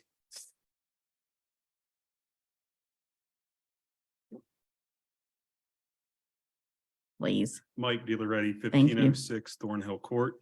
So first, I want to start by saying I am supportive to provide the aging population in Dunwoody options to age in place. However, there are numerous issues with the size and location along with the Dunwoody code. On SLUP requirement 3, which assesses adequate land area and use, the proposed site only includes 4 parking spots, but does not include a garage. However, those 4 parking spots must first provide parking for residential living. I believe it's a reasonable assumption that whether now or in the future, multiple vehicles could be parked there for residential purposes. Second, workers at the facility. Again, I think it's a reasonable assumption there will be 2 vehicles there at times. Third, guests visiting the applicant or others living at the residence. Again, if this is going to be a residence, there's going to be visitors. And fourth, guests visiting seniors living in the personal care facility. Let's also keep in mind that parking on Mount Vernon is not an option based on the location. Logically, 4 parking spots does not pass SLUP requirement 3. SLUP consideration 4. So this requirement assesses compatibility with adjacent properties. The bed, baths, and square footage of adjacent properties are listed here. I won't read through these, but I will point out in relation to adjacent properties, the proposed size difference ranges from 117% to 227%. The next 3 slides show diagrams included in the application, and it should be noted that the depth of adjacent properties is typically less than 30 feet as compared to 75 feet in the proposal. I am not aware of any residence in Dunwoody that is 76 feet wide and 75 feet deep and is 2 stories, let alone one that sits on a lot that is less than half an acre. Overall, the proposed square footage is 166% the size of the average for adjacent properties. The proposed bed and baths are 2.5 to 3 times more, and all adjacent properties have an attached garage. In summary, the SLUP proposal is not compatible with adjacent properties and fails requirement 4. The city staff, related to the Dunwoody Code, the city staff has stated both household living and group living parts of the code can apply. Respectfully, I disagree. I don't believe there's any ambiguity in Dunwoody's code. On the residential use code, the first part of the section addresses household living. The second part addresses group living, which states, quote, residential occupancy of a dwelling by other than a household, typically providing communal kitchen, dining facilities. Group living clearly states other than, which means differently or different from. If it is differently or different from, it cannot simultaneously be both. So the proposal is in violation of Dunwoody's code. Just quickly introduce yourself and go. Carrie Downing. Just wanted to take a quick minute to talk about the fact that we are not against the personal care nature, and it seems like the argument is saying that we are. We are not, but we would like to point out that there is a precedent that 8 or more are considered congregate care. That we're coming in just one under, but there is still staff to be there and residents. That being said, if you were to have 8 patients in this facility, you all of a sudden jump to 25 acres in an R100 zone. So you're going from needing, what, 3 point something per acre per Mayor. person, if you had 8. Okay. To We're at 10 minutes. Okay. So whatever, if I give you 4 more minutes, because some of you have spoken, I don't know how much is left in your presentation. If is 4 minutes sufficient to wrap it up, and then the 4 side will have 4 minutes additionally as well, correct? Am I doing that correct? You have to provide equal extension. Right, so 4 minutes. 4 minutes. Sharon, are you ready? 1 second. 1 second. Madam Mayor, Oh, yes. it'd be appropriate to entertain a motion to Oh, extend. the sorry. time by Yeah, 4 I don't get minutes. to, apparently I'm not queen today. Okay, You're not queen today. all right, You're just the mayor. just the. I move to extend the time allotted 4 minutes per side. Second. Moved by Stacy, second by Tom. Any further discussion? John? I love discussion. I want to hear your voices. I want to hear your thoughts. I think I've heard them. I've heard you. I've heard you. I've heard you. I've heard you. I've heard you. I'm not sure we're going to gain a whole lot more out of it. We're going to open it back up and have them give their side and their rebuttal. I'm good with it. I just want to make sure you're aware that that's what we're going to be doing. We're going to be giving both sides the equal opportunity. They get the closing remarks. Right now, you get the closing remarks. I'm of the opinion, I'm good. I've heard both sides. But that's just my opinion. You get the closing remarks if you walk away.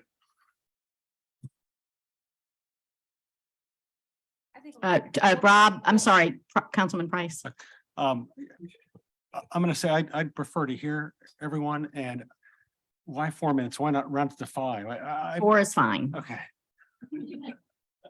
4 is fine. If we need more, we can revisit it, but as Councilman Hennigan pointed out, we've heard from people, so I just saw 3 pages, so.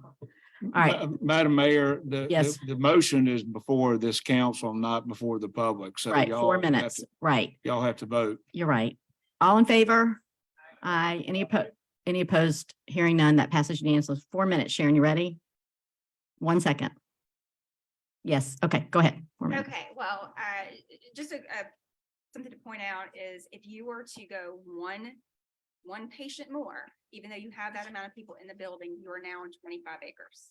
So you are on 0.46 acres. So you've got a group of elderly people who need our care, who have now crammed onto a lot. I do believe they are supposed to have a green space area. Now that they have submitted this new site plan showing the water retention in the back, I don't see a green space area for these folks to go out and walk around the yard. I see a lot of impervious surfaces. So I would like to see a site plan that adequately shows how they're going to meet the residential nature of this use, not the institutional. Thank you. Go ahead.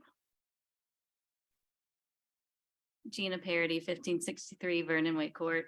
I just want to wrap up for this group here. Basically, if the applicants can meet at a minimum the application standards, a code which is set forth by the city of Dunwoody for residential R100 zoning, we would be receptive to a meeting. That has not happened to date. We hope that the applicant can come up with a reasonable alternative to what they are proposing today. And we would welcome a productive conversation with them, but it hasn't happened despite them being aware of the heavy neighborhood opposition. Thank you. Thank you. Greg Plunkett, Vernon Ridge Court. The only thing I want to say is, so we've been told that this is for aging in places with good reason, which I agree with, that this is a good reason. But now I hear the lawyer said that they have a waiting list. How are we assured that the people waiting are people in Dunwoody? It's not that I'm opposed to new people coming in, as someone said, but this is supposed to be, the reason for this is aging in place. That's people that are in Dunwoody to move into this place. That's one of the reasons that this is supposed to be granted a special use permit. So I'd want to know, how are we going to be guaranteed that what guarantee can the council give before you vote that this will really be Dunwoody residents will have priority to move into this section? Because that's part of the reason that you're saying we need it. I think we need it, but as I said before, not on Mount Vernon in this busy section of Mount Vernon. Thank you. Oh. Sue Ellis, Georgia State Law GA 111-8-62-25.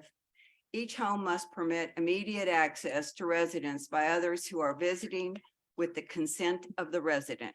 Residents have the right to have visitors at mutually agreed upon hours. Once the hours are agreed upon, no prior notice is necessary, and each resident has the right to refuse to see a visitor or terminate any visit. About a minute left, I think. Thank you. Rachel Ozias, 1558 Vernon Way Court. I just wanted to say that we completely support the whole idea of aging in place. I guess what concerns me is how much is it going to cost for people to be in this facility, right? We're in Dunwoody. If you're building a $2 million property, right? How can anybody afford that? I know you talked about how there's, we want to give Dunwoody these options, but I don't see how anybody is even going to be able to afford that. It's going to be a very small group of people. So someone asked over here, where do you want to put it? Do you want to put it next to your house? I would love for this to be somewhere deeper in a neighborhood with lovely walking spaces and a green space for folks. I'm actually nervous for them to walk out on a busy road like Mount Vernon and potentially cause even more issues. So thank you for your time. And Thank you. I think we're done with our 4 minutes. Okay. Mr. Washington, you have, or your applicant, whoever, you have 4 minutes, right? Or I would probably. Thank you. You don't have to take all 4. So first and foremost, form for this discussion is about language. Whether it's the question of whether or not it's appropriate language. This building is not inconsistent with what we see with major redevelopments where an individual comes and builds a new house. Square footage was mentioned a lot. Square footage is one indicator, but it's not, it's positive when it comes to character and feel of an area. If that's the case, then that means that you could put a cap of 3,000 square feet on any new development in a particular area. Important to note, these seniors are not going to be out in the yard. They are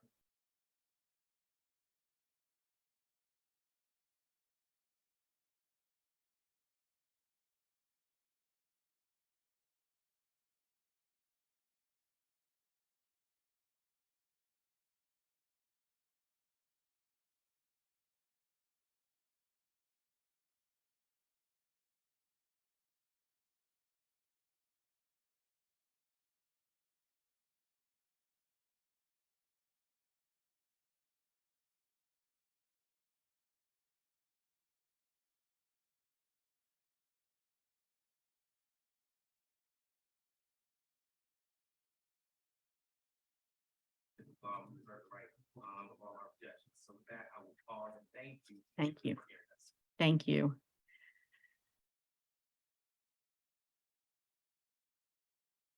Okay, so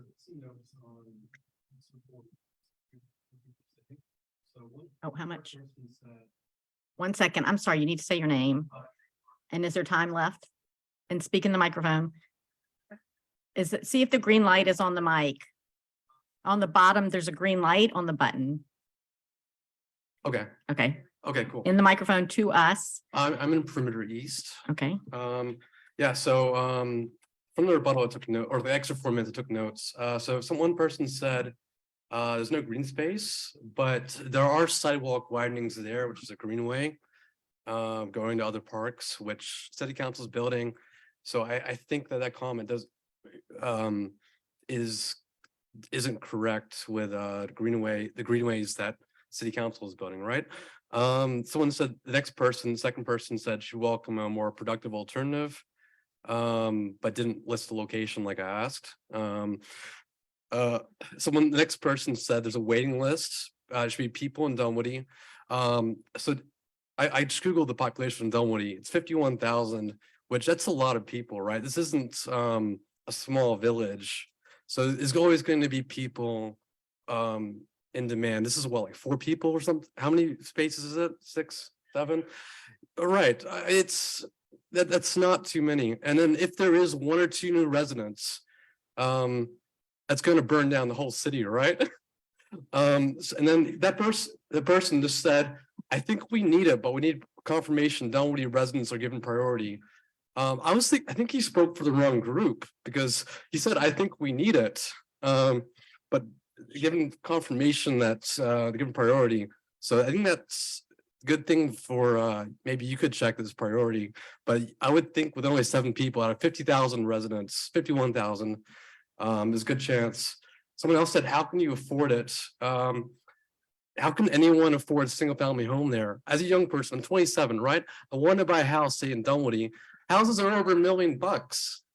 You gotta build more dense housing. Please. Oh, yeah, sorry. That's okay, not you. Yeah. Are we done? I mean, sorry, I'm not being rude. We have how much time? 15 seconds. This is rebuttal.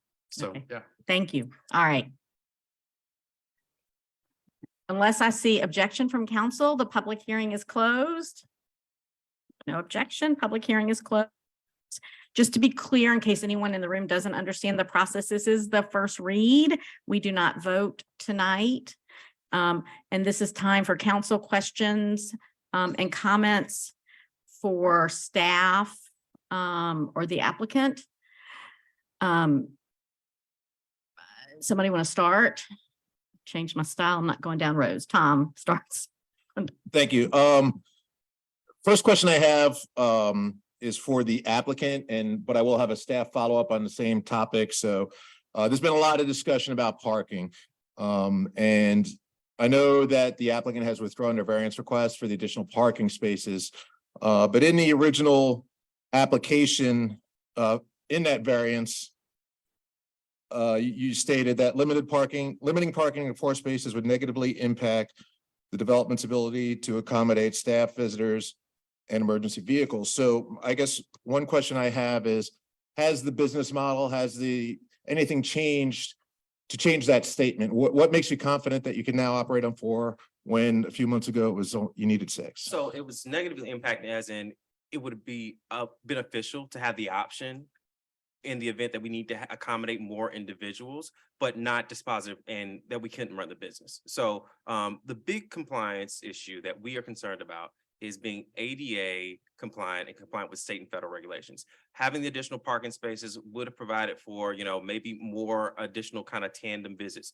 But I think this is indicative of Anna and Roman. The goal here is what we heard from the community is that if you have too much impervious surface area, it's going to look too commercial. And so we said, well, just give us the basic to make sure that we're ADA compliant with state and federal regulations. And we're happy to pull back to do our best to meet with the community. And to that note, I'd like to point out, there's been comments that, there has been no efforts by council or by Anna and Roman to reach out to the community. That's not necessarily correct. They hosted a community in October, a community meeting in October, and we kind of continue to have our information available. I have not heard anything directly from the community. Okay, thank you. And I mean, I think it does show a listening that you've withdrawn that request. My next thing on the parking noise for staff related to the parking. Has the site plan changed as the actual size of the pavement and the driveway changed as a result of the removing of the variance request? Yes, the parking lot has reduced in size. By how much? I don't know the exact number off the top of my head, but it's something I can guesstimate. But wait, I'm sorry, I want to interrupt. Is the current plan that we're seeing tonight with the permeable versus impervious, thank you, versus pervious, so is that current? Yes, so the current proposed impervious surface coverage is 43.3%. And that's with the current parking plan without a variance? Correct. Okay, so was that? Yeah, that's part of the question was the pervious service, but also we are not striping it, which I think is a good thing to remove that commercial look. But the fact that are the parking spaces, since they're not striped, will the site be limited to 4 vehicles, or could they, in theory, park as many vehicles as can fit on what's paved there? Because there's no parking in my driveway. I could easily put 6 or 8 vehicles if I wanted to cram them into my driveway, and that wouldn't be a violation of code. So I'm just curious, and again, I'm not saying right or wrong. I just want to set expectations for the community of what, you know, whether it's 6 or 4, there's still the possibility that more than that could park there. Is that an accurate statement? By code, would we be able to limit, if there were 5 vehicles there, would we be able to tell them to remove one? I would definitely want to read the code a little bit closer in regards to this section of parking. Let me see. Richard? Because you laid out as a condition of zoning, they would be limited to 4 cars. If they had 5, someone could call and code enforcement would go and visit them. Okay, so the fact that it says 4 spaces, and just for clarity, that 4 spaces includes ADA space? Correct. Okay, so spaces equates to cars then? Correct. Okay, because I wasn't clear on that, so I appreciate you clarifying that. And then, okay, the second, if the applicant, I'm sorry, I know we're playing musical chairs here. We can do this all the time. No, you guys might not be happy to do it all night. A lot of the concern I think I'm hearing from the community is not necessarily for the operation, but the scale of the operation. And so the applicant has chosen to go with 7 residents. So I'll just ask the 2 questions and you could fill it in. Why was the number 7 chosen, and can this facility operate effectively at a smaller scale? Could you do this with 4 residents? Could you do this with 3 residents or 5 residents? So the building's footprint, and we expanded the building's footprint to resolve for those 7 residents, in part because that's what the code allowed and permitted. And so if you're going to come in and do this significant of a renovation, making the space, and it's important to note that these rooms are going to be about 220, an average of 275 square foot with a bathroom attached. And so the goal here is, again, to be able to serve those 7 residents. And as a and again, the code, state code, permits as many as 15. And so cutting that in half and still having a viable business model to serve the 7 makes it worth the investment, the significant investment to redo the infrastructure. An important note about the updated site plan. The updated site plan contemplates that rainwater and that runoff mitigation plan. So all that is to say, making that significant investment on redoing infrastructure and rainwater, building a new facility, all helps justify and make the model make sense from a business perspective. Okay, I'm just going to jump in and say you didn't really answer the question. You have 7, you chose 7. Tom's question was, could you do it on a smaller scale? Would it be viable? I don't think it would be viable. I would have to talk to my client about what business model will work. You know, the preference would be to have the 7 as applied for. I don't think the model would be viable with 4.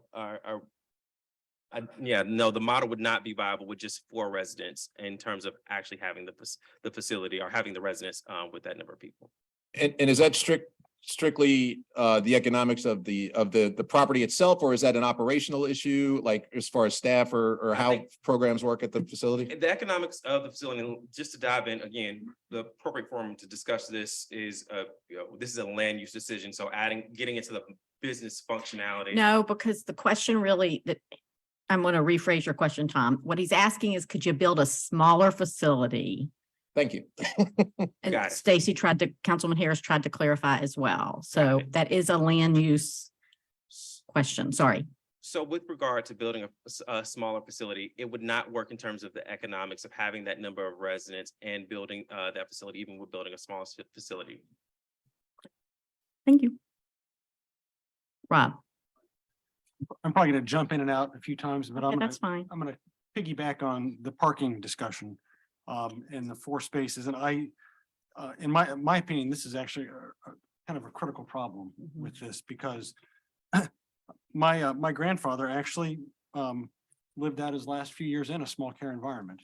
And my dad visited him every day and never at the same time, just randomly showed up, not because he wasn't getting good care, but you never know, just keep people on their toes. And so the idea that you won't be able to have 4 cars there from family just visiting, or on Thanksgiving when everybody wants to visit, you won't be able to have probably any. I just think that aspect is really woefully fit on this. And this is on Mount Vernon Road, so you can't just park on the street. So that's just an observation I'm going to make right now. That's not a question. That's just an observation. I'm gonna have some more later on, but I just wanted to piggyback on the parking discussion while that was still fresh. Catherine. I have staff questions. Thank you. So how many care homes are in the city now? So to my knowledge, there's 2 care facilities that were introduced into existing residential homes, one on Main Gateway and one near North Peachtree. Okay, so R100, but not demolished and rebuilt. Correct. Okay. Oh, so many questions. So if there were to be a water issue, post-developed as proposed, as the city suggests, is that a city liability or is that an ownership liability? I can't speak to any issues of liability. Essentially, whenever anyone develops a property, commercial or residential, they are held to the standards of the Georgia the Georgia Water Manual and whatever our code specifically states. I wonder potentially if the city engineer can address that question better. Well, by your reading, that seems to answer it. It's like suggestion that we have done all that we could in the proposal. So if there's a continued issue, it would be on the owner. Is that what I'm? Okay, you need somebody else to say that. Okay. Would this be approved as a house if this were just a house being built? So the Dunwoody Code doesn't have any limitations on the square footage of a home. In the past couple of years, we've permitted homes that have been up to 8,000 square feet. The one difference with a personal care home versus a single family home is that our interpretation of the code is that the personal care homes are allowed additional lot coverage. So a typical single family home would have 35% lot coverage. This proposal has 43.3% lot coverage. Outside of the lot coverage, as I stated before, they meet the setback requirements and the height requirements for the code. So Okay, so no sewer capacity issue, even though it is much larger than any. Has Watershed ruled on that? So DeKalb County does their reviews during the permitting process, and we haven't gotten that far yet. If this did not have the capacity, it would not be permitted to be built, essentially. If DeKalb County doesn't sign off on it, we don't sign off on it. Okay, if it were built as proposed, could it later be sold as a home? So the approval of a special land use permit does not preclude the use of the property for things that are permitted by right. So it could still be used residentially. As far as the building codes and the differences between commercial and residential, I do not have that answer, but that's something I can certainly research and confirm with our building official prior to the next meeting. Well, we know Okay. driveway is an issue, right? The driveway wouldn't be to the standards that we just changed. The coverage would be greater. So the driveway coverage is within the limitations of, I assume you're referencing, we limit the size of driveways in front yards, and they meet that limitation. When we're talking about the 35% versus the 60%, that's for the lot overall, but they're meeting the front yard paving requirements. Okay. Catherine, I just want to clarify. So you said the house, as it would be built with this use, it has a larger lot coverage. If it were to be resold and be a single family residential, it would be out of compliance. My perspective on that is there are, existing lots in Dunwoody that don't currently, existing single family homes that don't currently meet our lot coverage standards, and they're considered grandfathered in. Okay, but okay. Okay, and as part of this SLUP, is there any consideration of police and fire access? Is that a component? So, the layout of this home is, comparable to standard residential layouts of other homes on Mount Vernon. So we don't anticipate any issues regarding fire and emergency access. Okay, that's it for me for now. Thank you. Stacy. Okay, Madeline, most of my questions are for you. So you guys made the determination that, because of that they have to do the stormwater mitigation. If it were built as a single family residential, would that be required? So a single family residential home, even if it were built with the 35% lot coverage standards, that would still be, so we require stormwater mitigation for things over 5,000 square feet. So that would still be over 5,000 square feet. So stormwater mitigation would still be required. Would still be, okay. I was interested that I've never seen, and we haven't had that many residential stuff, you use the transition yard to do the buffer. Is that typical in residential, or are you applying it because of the institution, the quasi-institutional use? We decided to put in a vegetative buffer to aid in privacy and screening. And then again, as I said, having additional vegetation is also a good way to slow down stormwater. And the transition yard 2 was chosen because of its width and the structure of the transition yard. It fits in well in the residential context, you know, with a 10-foot width that fits in with the 10-foot setback along the sides.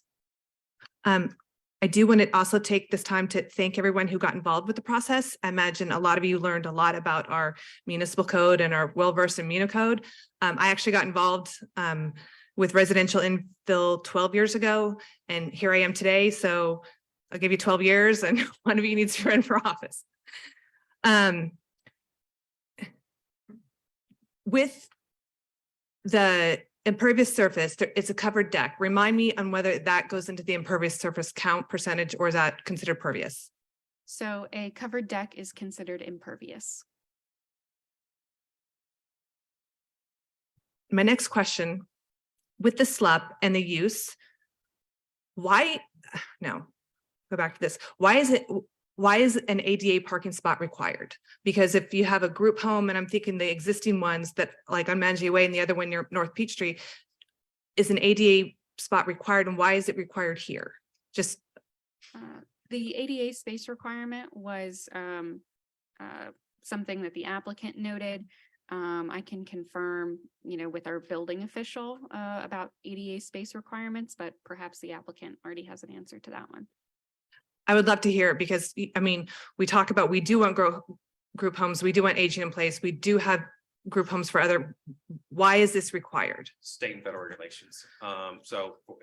From our perspective, if you're going to open a residence like this, a personal care home, it still has to comply with state and federal regulations. And so we wanted to make sure that on the front end, we were accounting for that, as opposed to getting through this process and saying, oh, no, you know, we're not going to have enough. We'll comply with the parking things from an aesthetic standpoint, and then get to permitting. And it's like, well, you can't have this because you didn't qualify that the bare minimum is state and federal regulations for ADA requirements. Also, not to dismiss the obvious, this is an elder care facility for elders who, you know, may be coming or going for one reason or the next. And we want to make sure that we have ADA compliant entrances, exits, and parking spots. Okay. My next question is kind of for Madeline and the city.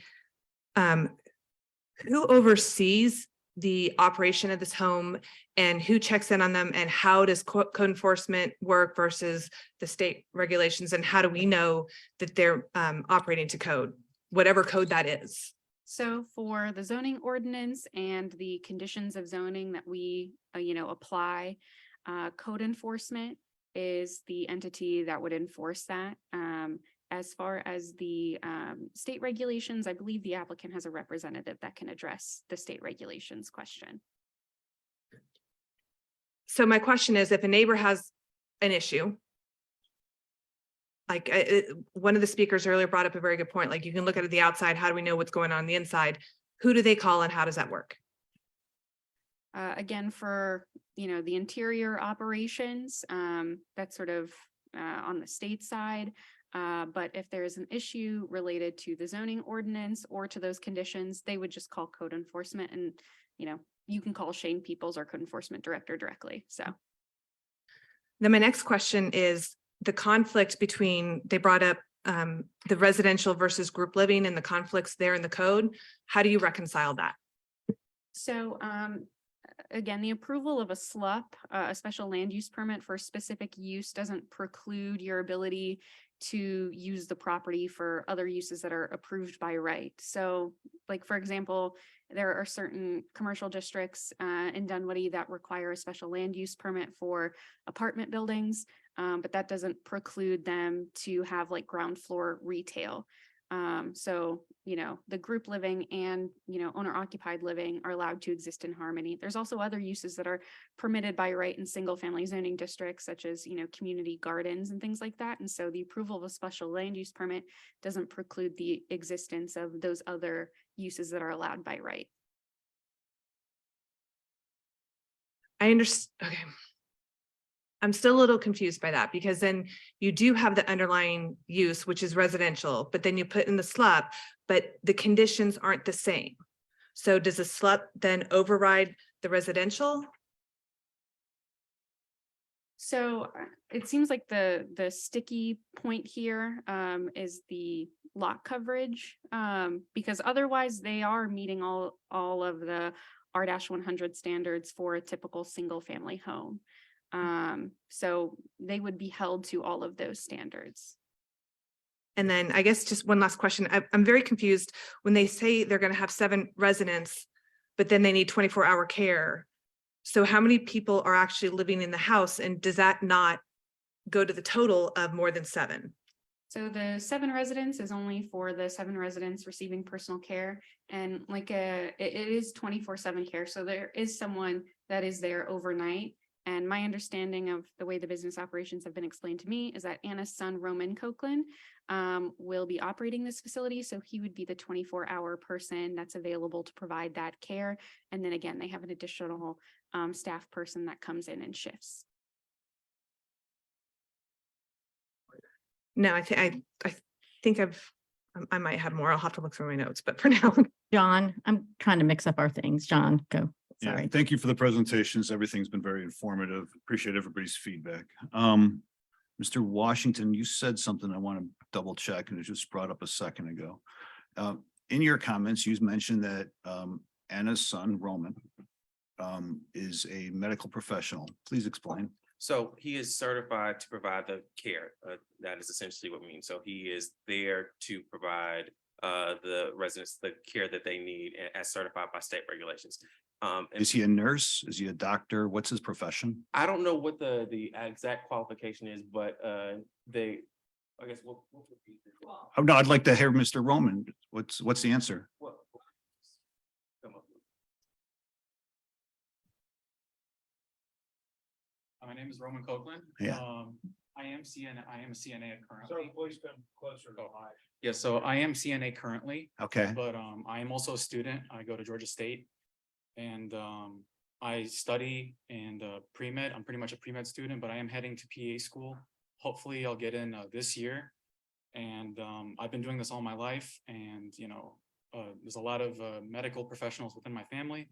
And this is something I've been looking forward to for a very long time. Well, congratulations on your studies and Thanks. certified nursing assistant. Is that what the CNA is? Well, CNA is just, your basic training just to take care of certain clients. Okay. But for PA school, that's a physician's assistant, which is right under a medical doctor. Right. That's a 2.5-year program. And you haven't entered that yet. No, not yet. No, I'm applying now. All right. Well, good luck to you. All right, thank you. Again, a 24-hour facility, and what's the, Roman's going to be there with I'm trying to think of the medical aspects of the services being provided. So first point, and I do not say this in any type of disrespect. This is again a land use question. So getting into the internals of the actual regulation.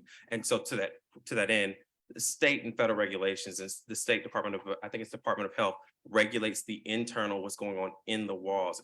But to answer your question directly, the type of medical care in a personal care home includes passing meds, helping someone use a restroom, the type of qualifications that a certified nurse assistant would be qualified to provide. So more intermediate care that might include, providing IVs and the things like that, that is provided by a higher level of care and assistant indicative of a different type of facility. And who's going to be providing that in the house? They won't need that type of care unless it's in the event that there's an emergency. So these individuals don't necessarily need,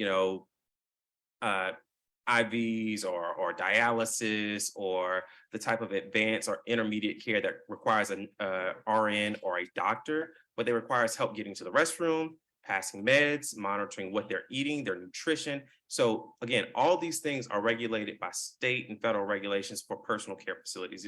It's not an intermediate convalescent home or a rehab facility or a nursing home. And then I think, yes. Yeah. Okay, let me explain the dichotomy. When the way the state categorizes things, you have assisted living facilities that are licensed throughout the state. Assisted living facilities are mandated by a different regulatory oversight. That's for 25+ bed. In an assisted living facility, you are required to have licensed medication technicians or above, which means they're specifically there at the assisted living facility to be able to pass out meds. In a residential facility, any facility that's 24 bed and under, you can do medication reminders. So for example, Miss Annie, here's your medications. We're gonna go ahead and give them to you. She opens her hand. She's fully aware what the medication is, and it's just a reminder to take her medications. They are not allowed to physically give them the medications unless they are actually trained for it. They're just not allowed to, and that comes in with the regulatory oversight. A regulator will come in, look at the medication processes, look at the rules, see if so let's say, for example, there's somebody in there that is giving some level of medication. The first thing I'm going to do as a regulator is to see if they meet all the proper protocol and have all the training. If they do not, they're going to get cited. And then we're going to come back and do a follow-up to make sure they've either corrected it or fixed it.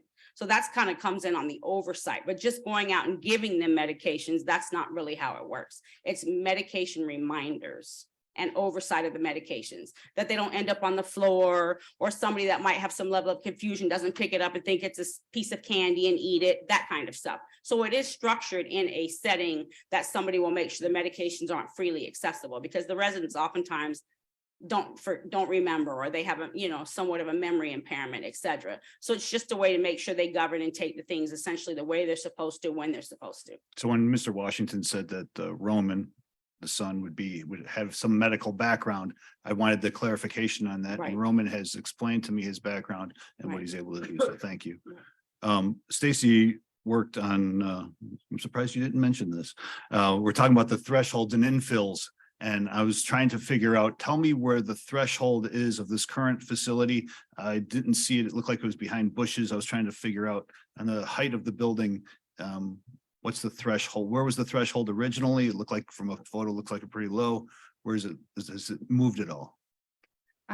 So the threshold is essentially in the same location. Our limitations are that the threshold cannot be 2 feet above what was previously there, so they Right. would be held to that. But my understanding of the architectural plans, and I don't have them in front of me right now, but that threshold would be pretty much the same. You'd have to keep the threshold relatively the same in order Yes. to calculate the maximum height. Yes. Well, so we measure the height from the threshold of the front door elevation. And our requirements say that when you do infill, your new threshold for the new structure can't be more than 2 feet above what was previously there. What was the height of the previous structure in the back? In the back, I do not know. It looks like it's 3 stories now. Oh, what the current, The current proposed looks like it's 3 stories in the back. right, there is a grade change. It does drop as it goes to the rear. What was the previous? So it was like a split level structure. And again, that structure is no longer there, and I don't have the floor plan, so I don't know exactly what the setup was. I'm just trying to figure out how does it compare to the previous, building, the structures, the sight lines and all the rest. Okay, I have no other questions. Thank you very much. Joe, see, I mixed it up a little bit. We didn't go down the road. There you go. In closing, I just want to frame it with the folks on here in the room. As I progress towards making a decision, I want to make sure the public knows that my lens is on how it impacts the day-to-day lives of adjacent residents in the greater community when we look at these things. I mean, 20 years ago, I was sitting in the desert before the invasion of Iraq as an active duty Army infantry major, helping plan and operate before we invaded Iraq. So this is about decision making here, and that's what we're here to do tonight too. I've got some generic questions. So I did some research over the weekend. I did not go to Lawrenceville, but I did look up your legacy personal care home. And I went online and I saw some annual inspections. Because I want to tie this into what Stacy mentioned as far as we have code enforcement. Okay, I get that. Because we go to multifamily homes and we look at those things as well, right? So I want to understand, because I know sounds like you pay a $350 annual license fee to the Georgia Department of Community Health. And then they come in and do some inspections. Now I see it says routine health survey posted online for your Lawrenceville location was 2017. So my question, because I want to see how we have a code enforcement, and then yes, you have the Georgia Department of Community Health of what's happening inside the four walls. But yet obviously there's certain health and welfare things that potentially could trigger code enforcement in general, right? So I'd like to understand, are you required to get inspected annually by the Georgia Department of Community Health? Just curious, if that's a annual. As far as I understand, there's not an annual inspection by the Georgia Department of Community Health, but I do know there's every 3 months there are fire inspections and other internal inspections to make sure that everything is compliant with code enforcement. And to date, I think I've confirmed this. You guys have not had any complaints from the Department of Community Health or the like. So as far as we know, so to answer your question more pointedly, every 3 months fire inspection, and I'm not sure about the specific annual Department of Community Health inspections. As a follow-up, I'd be curious to find out when, if that's a mandate, and whether we can get just a copy as an FYI, if this goes forward as part of the condition, just to make sure that we get copied and make sure that you're staying in compliance. Okay, thank you. Oh, you have a comment? Sure. One of the questions I can answer, the ombudsman, they're one of the overseers of these homes. Once the facility gets licensed, the ombudsman has a whole organization that comes out and they check like quality of care, quality of oversight, quality compliance, and they come in about every 3 to 4 months. And now if they see something that's alarming or something that they want, they automatically report it to the state, and the state will do a follow-up. So sometimes not necessarily having an inspection for that period of time isn't always a bad thing. It may be because there isn't any real issues going on, because the ombudsman will report everything they see. Trust me when I tell you. And then it gets back to DCH, and DCH has to go through the proper protocol of following up to make sure there's no liability there. So they have to come out and investigate if it was reported by the ombudsman. Okay. And just You briefly on that, sure. Finally, I always say that the past is a guide, not a guarantee. But I can say that for 2 decades, Anna Copeland has conducted her business in the city of Lawrenceville, so much so that she has a consistent waiting list, and that there are people looking for opportunities to be part of her business model. So if that is any indication of the quality and the care that she takes, hopefully that signals to you that, what's going on in those 4 walls, or in the walls of the home is high quality. And so, I want to make sure that I, as clearly as I can, state that it provides high quality care. Back to the maintaining staff on site or so on. Right now, it's not homesteaded exemption. So if I pull the property tax record, it's not homesteaded. Are you intending that it would remain non-homesteaded? Joe, I don't, No? land use, Okay. everybody, land use. All right, okay, thanks. Okay, I'm good with the applicant. I got some more questions for staff then. And as a son of an Army officer, thank you for your service. You're welcome. I bet you. Yeah, thanks. So this is more to planning staff then. So thanks, Madeline. If back to what Stacy was referring to from code enforcement and so on, I know we do the multifamily and so on, would this be on a regular schedule? How would we make sure, just like we do with multifamily, that we would make sure that they're up to code, just our city local code on this? So to my knowledge, Shane and his team don't go out and inspect the other, personal care homes that operate in Dunwoody. But, code enforcement, they do operate on a complaint basis typically. So if somebody lodges a complaint, they see something on the exterior of the home that's concerning to them, Shane can certainly go out and investigate and rectify those issues. Okay, great. Thanks. And I'm just, No, you're fine. okay. Yeah, I'm just going to give you a quick rattle because everybody's on here, but I really wanted to compare the level of a SLUP versus the level of an R100. Again, just kind of very quickly, just kind of walk through this. I noticed you removed the second curb cut, and that does increase safety, reduces conflicts where most crashes occur. Would you concur with that comment? I agree. Again, the Thanks. purpose of Public Works' access management plan is to reduce the number of Right. curb cuts for that exact reason. And are you familiar with any calls for code violation over the past couple of years on our 2 personal care homes in Dunwoody? No, I am not. Okay, and existing SLUPs in residentially zoned examples, like places of worship, things were grandfathered in before Dunwoody became a city, so i.e., DeKalb County, like the JCC here and so on, right?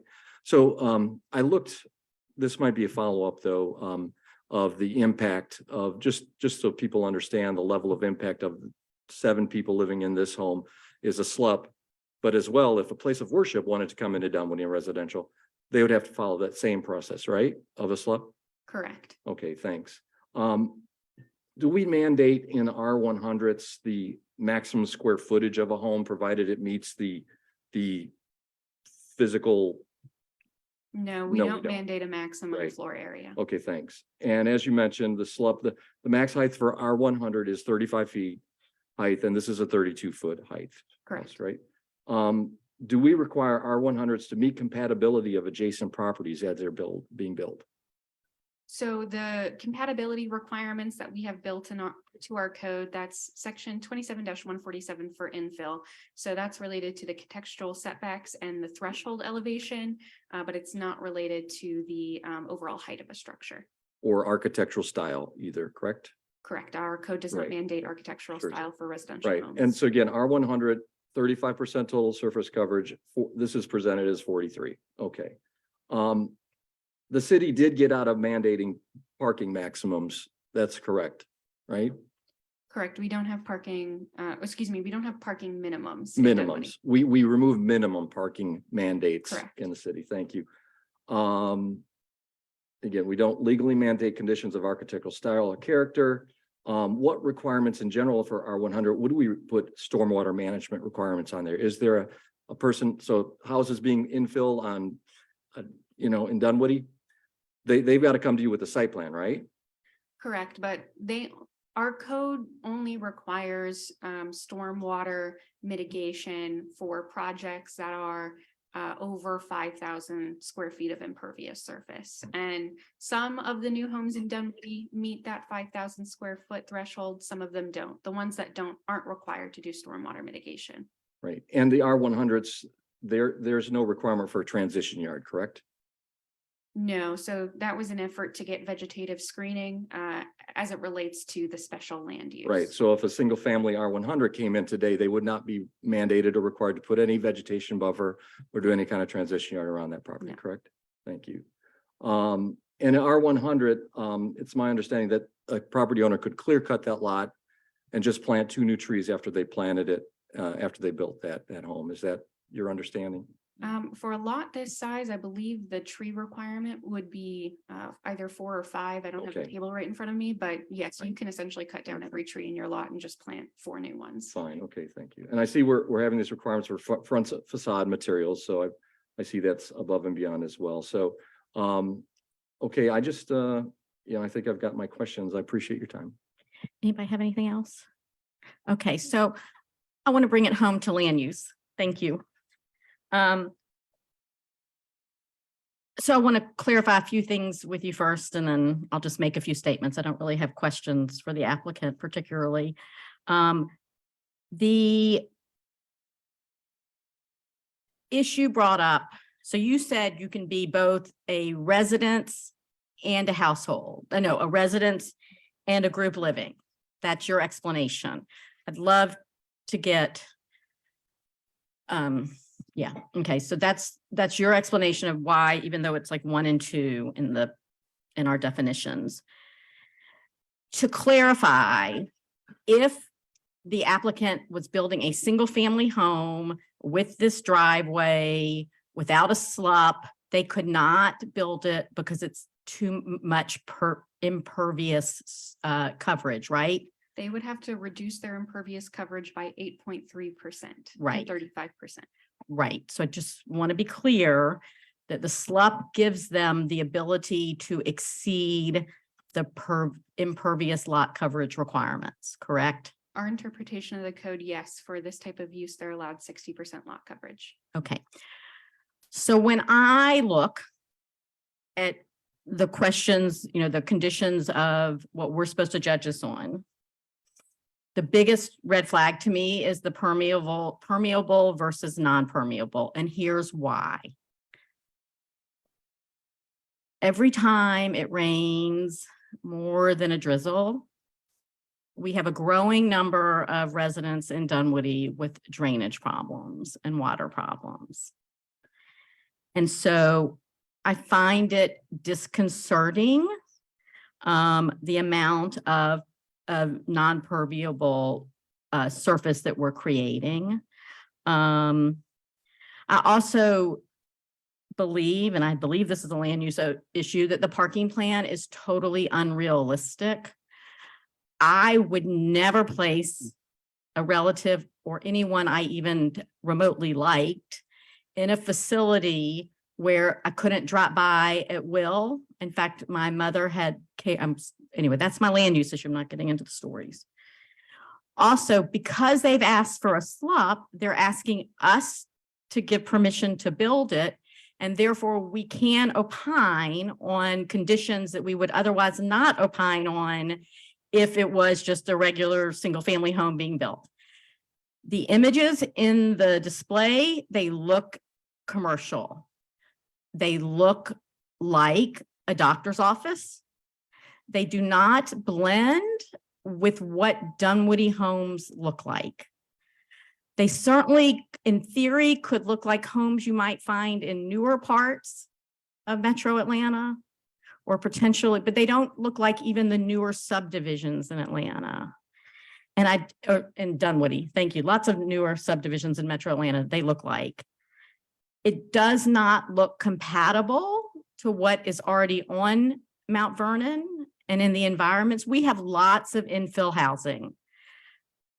Lots that have been built on. And sometimes, quite frankly, there's a blue one on the street around the corner for me. But its scale and its scope are very similar to the newer houses on the street. The materials illustrated in the images do not look compatible to me. This does not look compatible to me. And so with that, and then one last comment for staff and for the applicant, really. Condition 9, to make people wait at least another year with a lot remaining in that condition is, I don't think it's fair. And I don't actually know, staff can tell us what the existing rules are about that. So there may not be a way to expedite that process. And so, yeah, just, you don't have to tell me now, but a year is awfully long. Okay, anybody else have anything? All right, that concludes the first read. Thank you all for your time. I don't have any questions, so. Consent agenda, and I have to go to the bathroom. John, will you run this so I can run to the restroom? We're on the consent agenda. By all means. We have the consent agenda in front of us with 1, 2, 3, 4, 5, 6 items. I personally missed the meeting on February 27th, so I will have a hard time approving those, but I will take a motion from somebody else. Move to approve? Okay, second. Go ahead, Jim. I make a motion to take item where's the appointment? Item number 6, a resolution appointing member to serve on Dunwoody Development Authority. I move to pull that from a consent and move that down under business items, please, for discussion when Ms. Lynn comes. Was that motion made and seconded? The original motion was made and seconded, so that would be an amendment. I have an amendment To the to the motion. motion. Okay. So is there a second to the amendment? Does anyone have a second? I'll second that Yeah, I'll amendment. second. Yeah, I'm not sure under section 15 of y'all's adopted rules, if a council member objects to an item being on the consent agenda, the council member shall direct to move the particular item to the regular agenda. If there are no objections, That's all right. the other. Doesn't need a vote. Yeah, it doesn't need a vote unless Doesn't need a there's vote, that's right. objections. Okay. Thanks. There's a motion. motion. Wait a second. So there's a motion on the table to approve. I've already said publicly that I missed the meeting on the 27th, so I have a hard time personally knowing that, so I'll be noted in the minutes. Any other issues with any other discussion on the consent agenda? Hearing none, we have a motion on the table. All in favor? Aye. Aye. That's unanimous with the mayor stepping out, so it's a 6-0. All right, so that then moves the item number 6 down to the business item. Sharon, can you read that, please? What's that? Item number, well, formerly item number 6 is a resolution appointing a member to serve on the Dunwoody Development Authority. All right. Mr. Seconder, did you want to make I a was comment on this? just wondering if is the applicant here in the room, the board applicant? Yes. Oh, would per Robert's rules, can you just come up and say hi, Lynn? Awesome, thanks. Yeah, right. Welcome. If you just don't mind just saying hi and introducing yourself. Council appreciate it. member, only the chair can direct Oh. audience comments from Sorry. anybody. Please introduce yourself. Hi, I'm Mike Herman. I live at 1685 Durrett Way in the Dunwoody Club Forest subdivision. Have lived in Dunwoody since 2005, so was here when it became a city. Thank you for agreeing to serve. Where are we? I don't even know. Move to approve item number 6. Second. All in favor? Aye. Any opposed? Hearing none, that passes unanimously. Okay. These are business items, so Sharon, you're gonna read.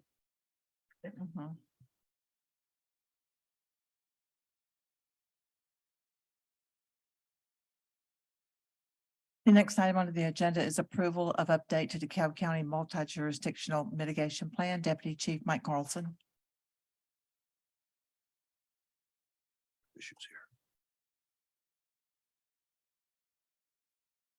Good evening, Mayor and Council.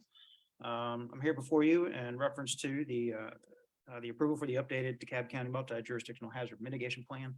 I reached out to Director Cox to be here to answer any possible in-depth questions you may have, so I'll do my best. If you all have had a chance to peruse the 394 pages of this plan, it was quite lengthy. So that's why I'm here. This occurs every 5 years. And then if this is approved by you all, this will also assist us in getting grants through GMA and FEMA. But then the process starts all over again in 3 years, and then it'll come back before you in 5 more years for adoption. So at this time, I'll take any questions you may have. John? Thank you, Deputy Chief. Looking at the report, is it a draft report? There are numerous locations where dates are missing, time representatives are missing. missing. There are no facts. This is a high level. You're asking us to approve something that's not complete. And I'm just being blunt. Yes, sir. Yeah, I saw that looking through it today. A lot of times, locations. Every highlighted item, which there's one on every other page, there's something missing, and this is a high level with very little specifics. Yes, sir. Who attended all the meetings? Are we in accordance? Are we like what's in this plan? Do we have experience operating with this mitigation plan? Because again, I have lots of questions regarding the validity of it. If we were to approve this with all the vacant locations of dates and names, and it doesn't tell me who was there, it doesn't tell me when things happened. It seems to be missing an awful lot. It does. I would defer that question to Director Cox, however, it's not here. Towards the bottom of it, it shows who was in attendance for those meetings. This is actually from 2016. So according to the report, there was only 23 updates in there. Let me see, 23 new projects, excuse me. However, I didn't find which ones were not in 16 and which ones were the new ones. So I understand, I agree with you. I think this is something that we'll probably have to reach out to Director Cox and say, hey, is this, Yeah, do you have a final? Do you have the updated information that we need? On a separate but related issue, I raised the risk management and the safety protocols for a dam failure at the DeKalb Waterworks, where the city of Dunwoody really wasn't involved. And I would love to have the chief come and discuss this program and how all of risk management comes under his purview with the assistance of our police department and all of our emergency and public works and other aspects. This report, there's too many glaring holes in it for me to approve. Yes, sir. Thank you. So the last time we did something for DeKalb, which was that unified plan, I think Jay is here. So we were like first. Like a lot of cities still haven't approved it. I don't know that we have to be first unless y'all think there's a reason. I know we want to approve it for the grants, but if we approve it and it sits in this form, does that do us any good? And Jay, before the mayor, if I may go. Yeah. Okay, so Chief Cox is available via telephone. Oh. We'd like to have him come in at some point. Also, this particular item, some of the other cities have passed it. It is for the grants. I can't advocate on behalf of DeKalb County. Right. But what I'm saying, the conversations that we've had, I would like to have him come and explain the document. There's some confusion on his availability this afternoon. He is available whenever y'all want him to come to the meeting.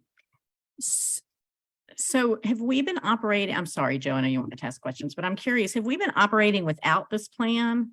Or is it just de facto that we know that if something terrible happens, we all have mutual aid and we just do what we need to do?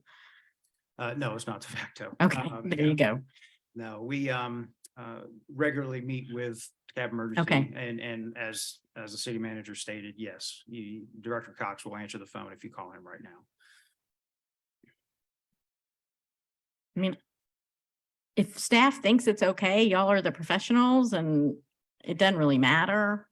Go ahead, Catherine. I'm with John. I mean, Okay. under Dunwoody, if you look, it says building code has been requested, as in a suggestion that perhaps we don't have a building code. I mean, we have a building code and I imagine. Yeah, and it really wasn't looked at. I know there's an update. So Dunwoody Elementary isn't a 4-5 anymore. Austin isn't a pre-K through 3, minor, but. Right. Did- So that's I an update. suggest we ask Chief Cox or somebody from his office to come in 2 weeks and just defer this. Is that okay? Go ahead, Joe. Can we kind of work towards the best practice of putting things as discussion first Yeah, versus that- action that would- item? yeah. We're seeing a lot of things coming up that are missing. So can we, for next time, the first time we see it, unless it's a timely thing? I missed that. That's on me. It's all good, Lynn. All right, thanks. Mayor, you'll need a motion. to I table if need that's a what- motion. Move the table. Moved by Joe, second by Rob. All in favor? Any opposed? Thank you. Thank you. I will call Director Cox tomorrow morning. Thank you. Yes, ma'am.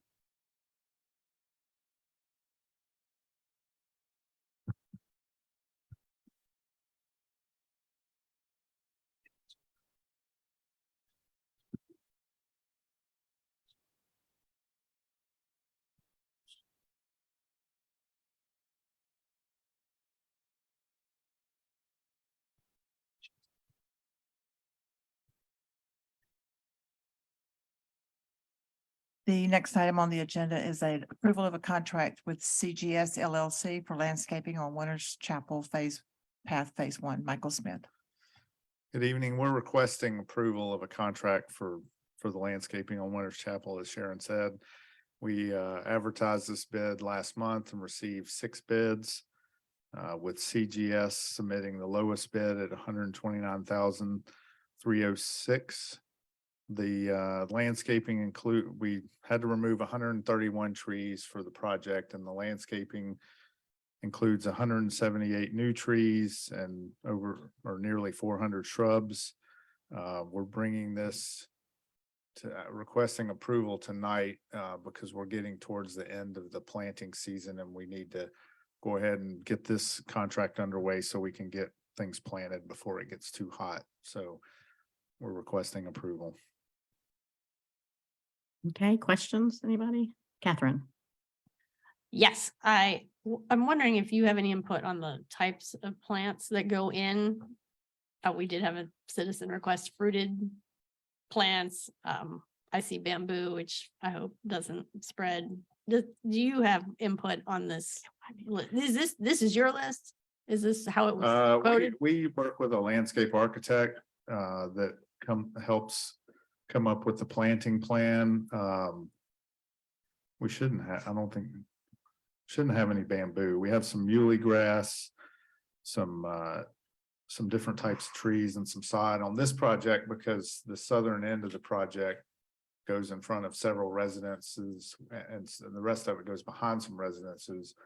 The part behind the sidewalk or the path, we worked with each of those residents to kind of, the landscape architect had some suggestions and then the resident had some requests and we kind of put all that together. Okay, I still wouldn't plant bamboo, but Right. as long as you're It looking says at it. blush pink heavenly bamboo. I never knew anybody used the word heavenly to describe bamboo. Not I me. don't, yeah, I'm not sure why, I'm not familiar with And that it- plant specifically, right. but it's actually Nandina, I think, which is Okay. a, Well, also non-native and good. I mean, it's not good for Are birds. these Nandina. plants from our approved list? That's all, because really, we should not be telling you what to plant. We should be but we have I believe we have an approved list of plants in our city codes, and that's what matters. yeah, we have an approved list of trees, I think. I don't, just trees, I don't think plants. But Okay, typically, right. recommend drought tolerant native plants. Sometimes the landscape architect will recommend some other things, but typically there are things that do well in this area. Right. I had tree gate at the library a few weeks ago and I don't need that again. So if y'all have questions about the plants, feel free to go ahead, Tom. Yeah, I just have a couple quick questions. And I'm not sure if my geography is perfect, but basically the eastern side of Winter's Chapel, where we got that wide strip and it looks like it's going to be sodded. And is that because of for drainage issues, why we couldn't put something maybe a little bit more decorative in there, like shrubs or? Yeah, that side, there's a kind of a swale between the curb and the sidewalk, and that's a drainage, kind of a drainage ditch swale infiltration area. And it was all sodded before, and so we put that back, and part of it's, the groundwater or the stormwater some of it's supposed to infiltrate there, and I think part of that too was kind of what the neighborhood's expectations were as far as they were maintaining the sod there before, and so that's what we put back. Okay, and then on the western side, on the other side, we have a few trees between the buffer strip and the trail, but they seem to be fairly spread out if I'm reading. And I might not be reading it correctly. I know there's utilities there. Is there a reason why we couldn't maybe get more between the trail and the road for both beauty, shade, and also safety reasons? Is there any? Yeah, well, we've got street lights going in there too. So I think, in between each of those trees, we have a street light. And then one of the things we did, and this is actually Councilman Seconder's suggestion, is instead of just putting sod there, we're doing muley grass and some other grasses that give you a little bit of vertical element to it. So between the trees, you'll have some things that grow a little higher to kind of create that visual buffer. Okay, no, thanks. I can't wait till this is done. Thank you. Rob. I just want to point out, Nandina is not bamboo. It's an evergreen shrub. But it is also not a native shrub. Okay. And so I think it's kind of too late now because we're wanting to approve something that we can get in the ground. But my preference going forward would be that we favor native trees and shrubs in our city planting. So just a comment for future planting plans. So Yeah. go ahead. I was gonna say, we only have 4 of them in there, so we can also talk to the landscape architect about, maybe a suitable substitute even for this project. So I think the solution is to pull together a list of everything else. I know it might be a lot of work, but like we have the trees, just have a list of approved plantings.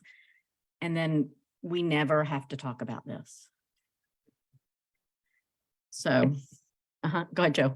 Yeah, so Michael Smith, a little bit with Rob, it's like, this train has left the station. Now's the time, unless you're gonna wait another year or wait till the fall. What I'd like to get out of the Path Foundation master plan is a streetscape standard of a landscape design of a preferred inventory of what we would see, right?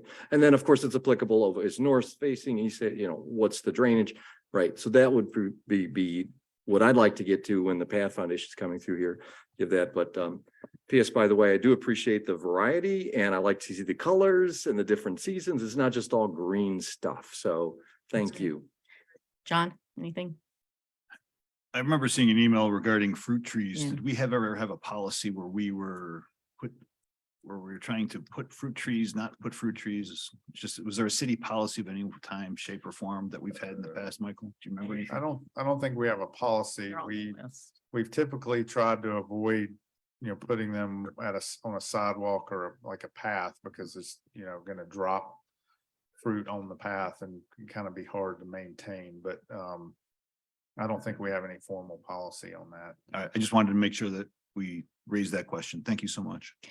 So before we vote, Eric, we need to end, what Joe said, what I said, a list at some point when the Path Foundation finishes or something.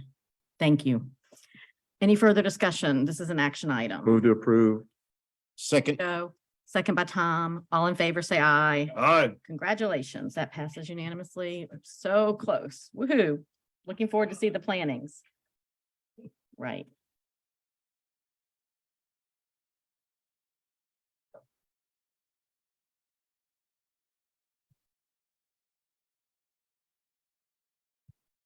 The next item is approval of a contract amendment to municipal services contract for planning and zoning services. Richard McLeod.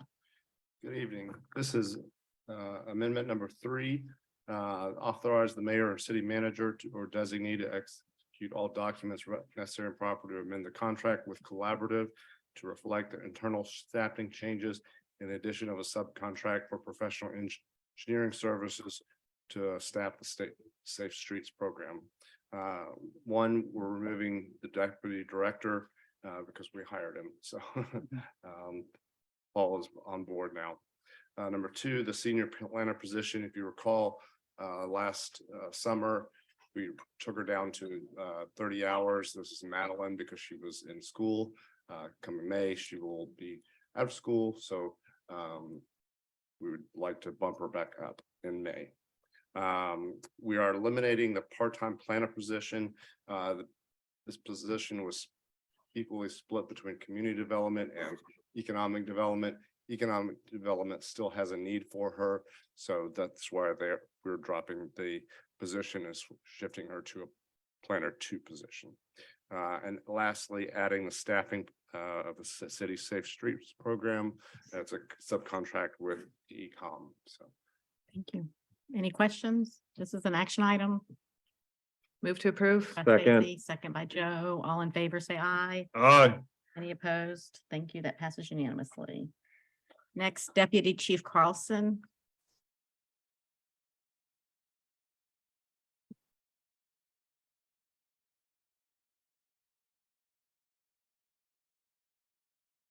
Good evening again. As you were aware, last year we had Viewpoint Health, which was a clinician that was assigned to our men and women that were out on the streets that were able to deal with mental health. Well, they were unable to fulfill their contract with us, so that was terminated. The officers that were out there thought this was just an extremely valuable service due to the mental health situation that we have, this all over the country, but especially here in Dunwoody for our officers. So what we're requesting is approval of contract with the DeKalb Community Service Board to provide a licensed behavioral health clinician for the Dunwoody Police Department. This is going to be in partnership with the Dorville Police Department. The way the numbers, I'm sure you've read the memo, it was divided up by our population. So the cost that we would incur would be $81,020.12, which is roughly 83%. Okay. And this is sort of, it is required by the state. We're supposed to have a co-responder, correct? But they didn't fund it. which is okay because it's really important and it's a great use of our resources. Questions, anybody? Tom? Yeah, I just have a question. So obviously, I mean, you mentioned this already, adding this assistance to the police department is of great value to the department and the community. Yes, sir. My question is, with us now sharing with Doraville, are we going to get it? Are we going to be able to meet the demand for what this position can be for the city? Well, I mean, we won't know until we start. You know, we're going to reevaluate it after 6 months to see what our call volume is opposed to Doraville's. We've already spoken with them and we were going to actually house the person here. We have Megan, who was our Viewpoint Health clinician. We had an office set up for her.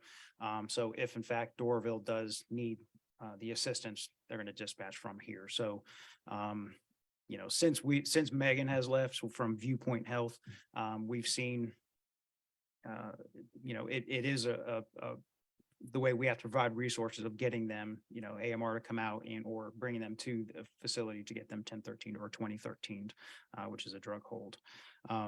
So it would be beneficial, but she would be he or she would be housed here. So we're still in the process, since the other contract terminated so quickly, of kind of evaluating what our true needs are. And I guess ongoing year to year, we can adjust that as we see fit. Yes, sir. It was such a short time that we had her. But the officers were so appreciative. And not only that, we get the 24/7 with the phone calls at night if she's not physically present. He or she is not physically present. Yes, sir. Thank you, Chief. Will that person have a flexible schedule? Because I imagine you get a lot more calls later. And I know it's a phone call at night. I mean, I know it's 24 hours, but will the hours be skewed to the times at which the demand is highest? We can have our crime analyst pull the amount of times that we have, but there's no pattern. I mean, those calls are just so sporadic, and it's when somebody that is in a crisis. When the last clinician was not here, she was home, whatever, she was able to FaceTime, and she could actually FaceTime while we were out at the scene. Okay. And provide a 1013, which is a medical hold, and she would sign that for us, and we could then make sure they get to the appropriate facility. Okay, that's a good compromise. Thank you. Yes, ma'am. Joe? Oh, sorry. Yeah, I just want to let the public know, and the bottom of the memo is what I wanted to read. The first part of your memo, it's just how I read, is that we tried to do this through American Rescue Plan funding. Right, we did do it.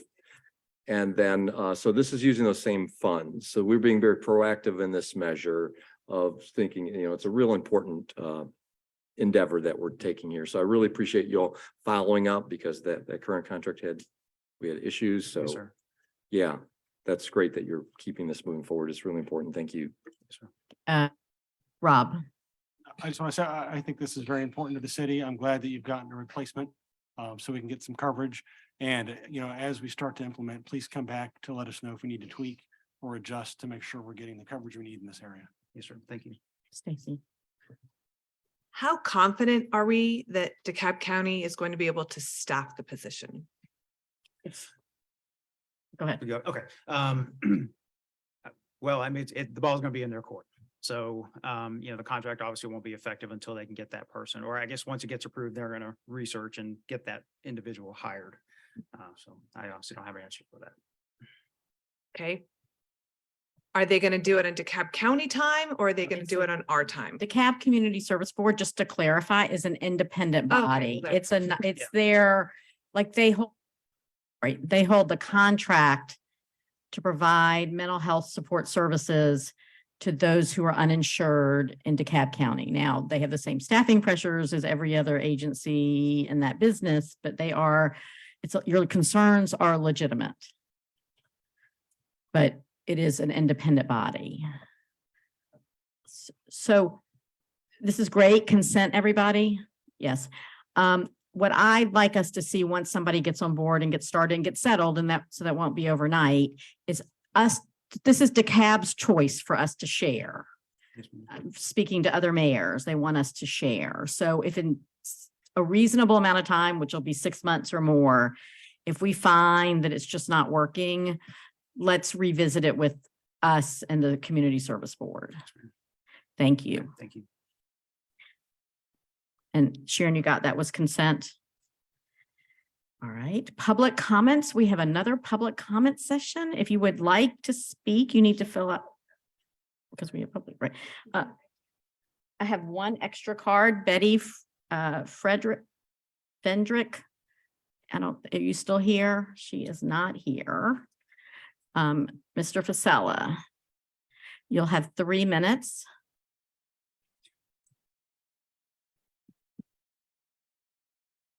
Bob Fasella, 4894 Summerford Drive. I'm also president of the Dunwoody Homeowners Association concerning legacy matter. The DHA has not taken a position, but we may in the next 2 weeks. However, I will share some concerns that board members have raised. For example, a variance to increase the impervious surfaces. I don't believe a resident would be allotted that same variance. And as we look at the aerial, 43%, it looks a heck of a lot higher than that. So I think city staff needs to make sure that they're where they need to be.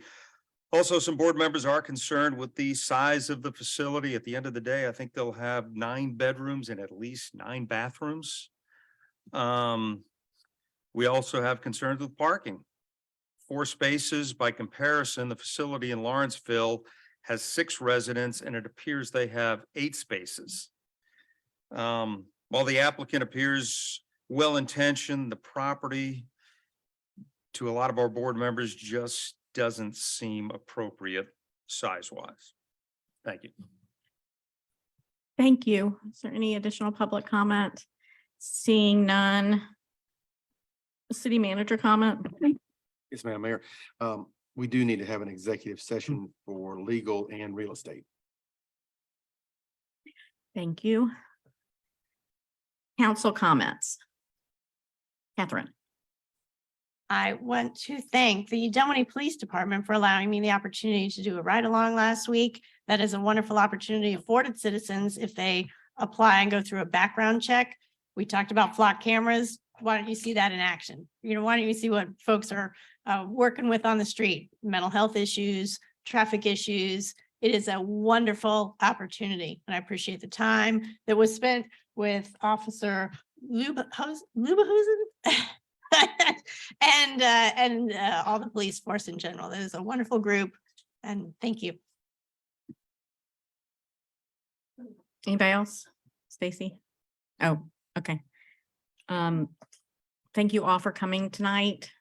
And I need a motion for executive session for legal and real estate. Move to exit to executive session for purposes of legal and real estate. Second. Any discussion? Seeing none, I call the question. All in favor, say aye. Aye. We'll be back.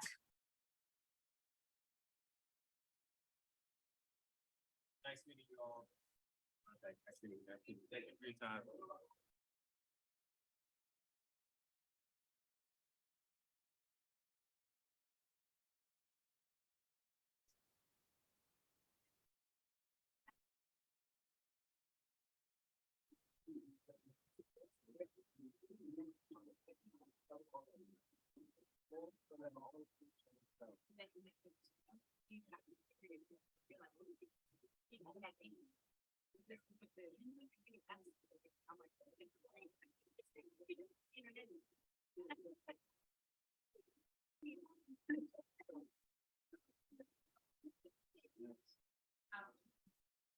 Thank you for having us.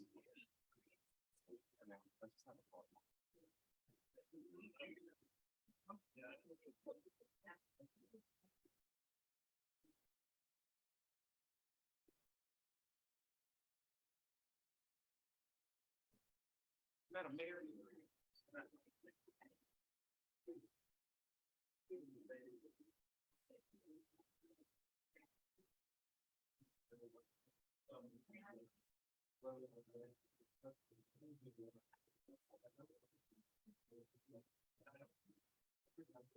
Thank you. Nice to meet you.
Thank you, Brian. Have a good one.